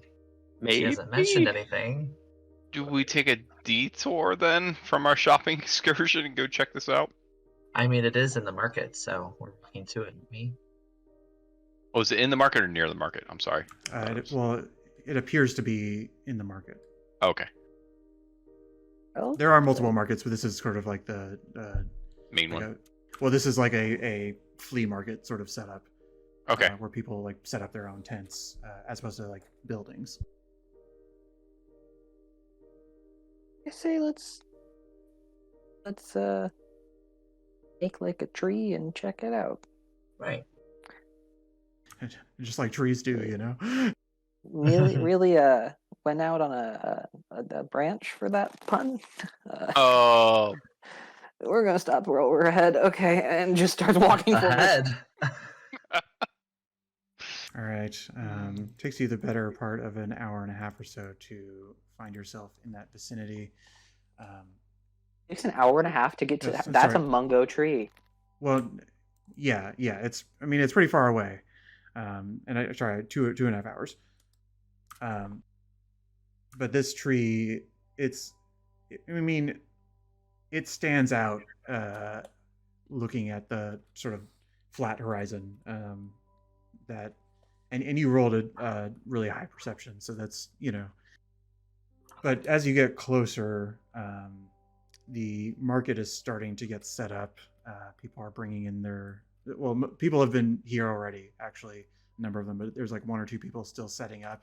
It seems like normal everyday business. Nobody's sort of staring up and gawking at this tree, but you look up at it, and dangling from a branch, there is a rope ladder, and at the top of the rope ladder, you see this like really small red tent, like a single stall, like 5 feet by 5 feet red tent.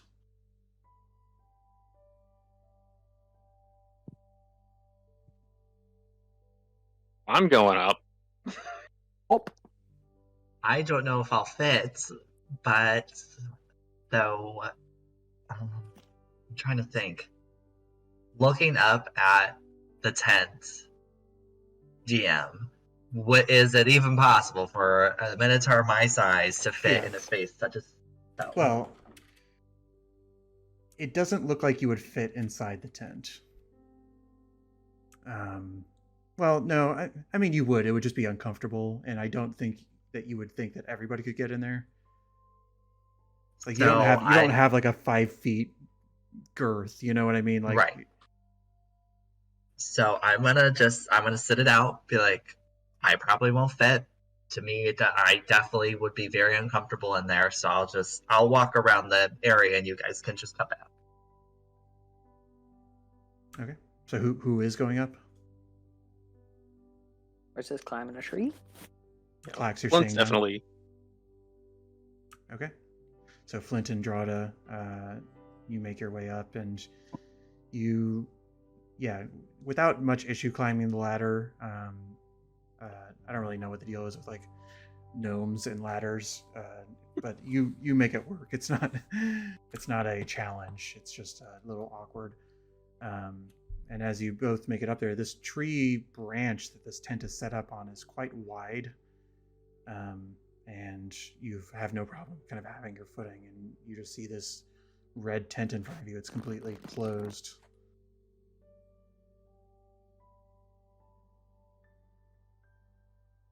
I'll kind of poke my head inside. Yeah.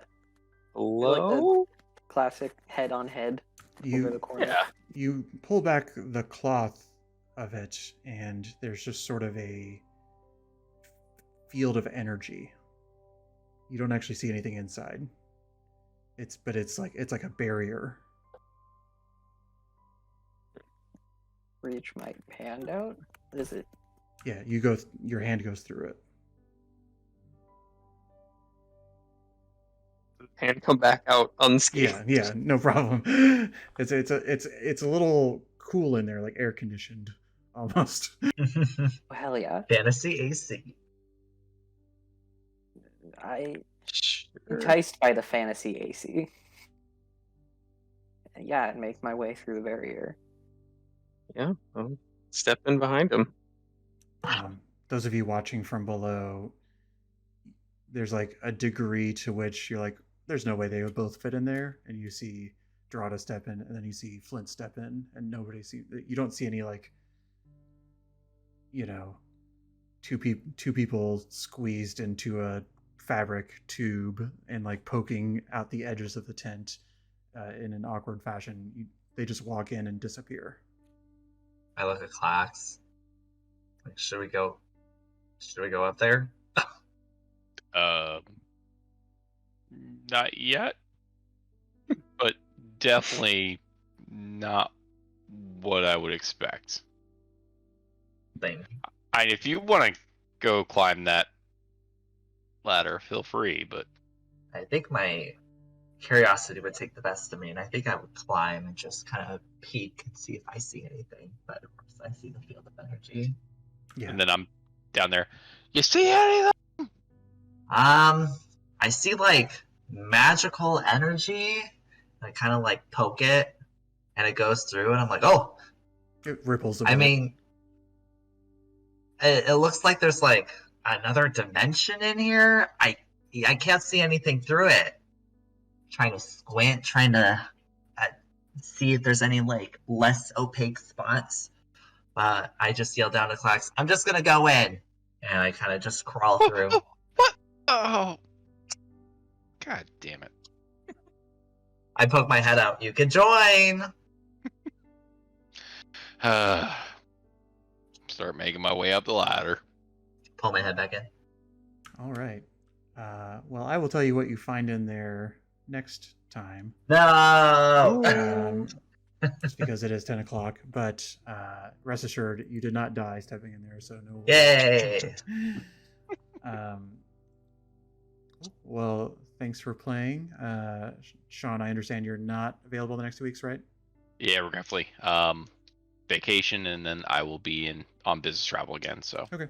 Well, we'll have everything recorded to catch you up, and I have ideas that can keep your character engaged, so we'll be good. if I don't make it to the tent, yeah, whatever.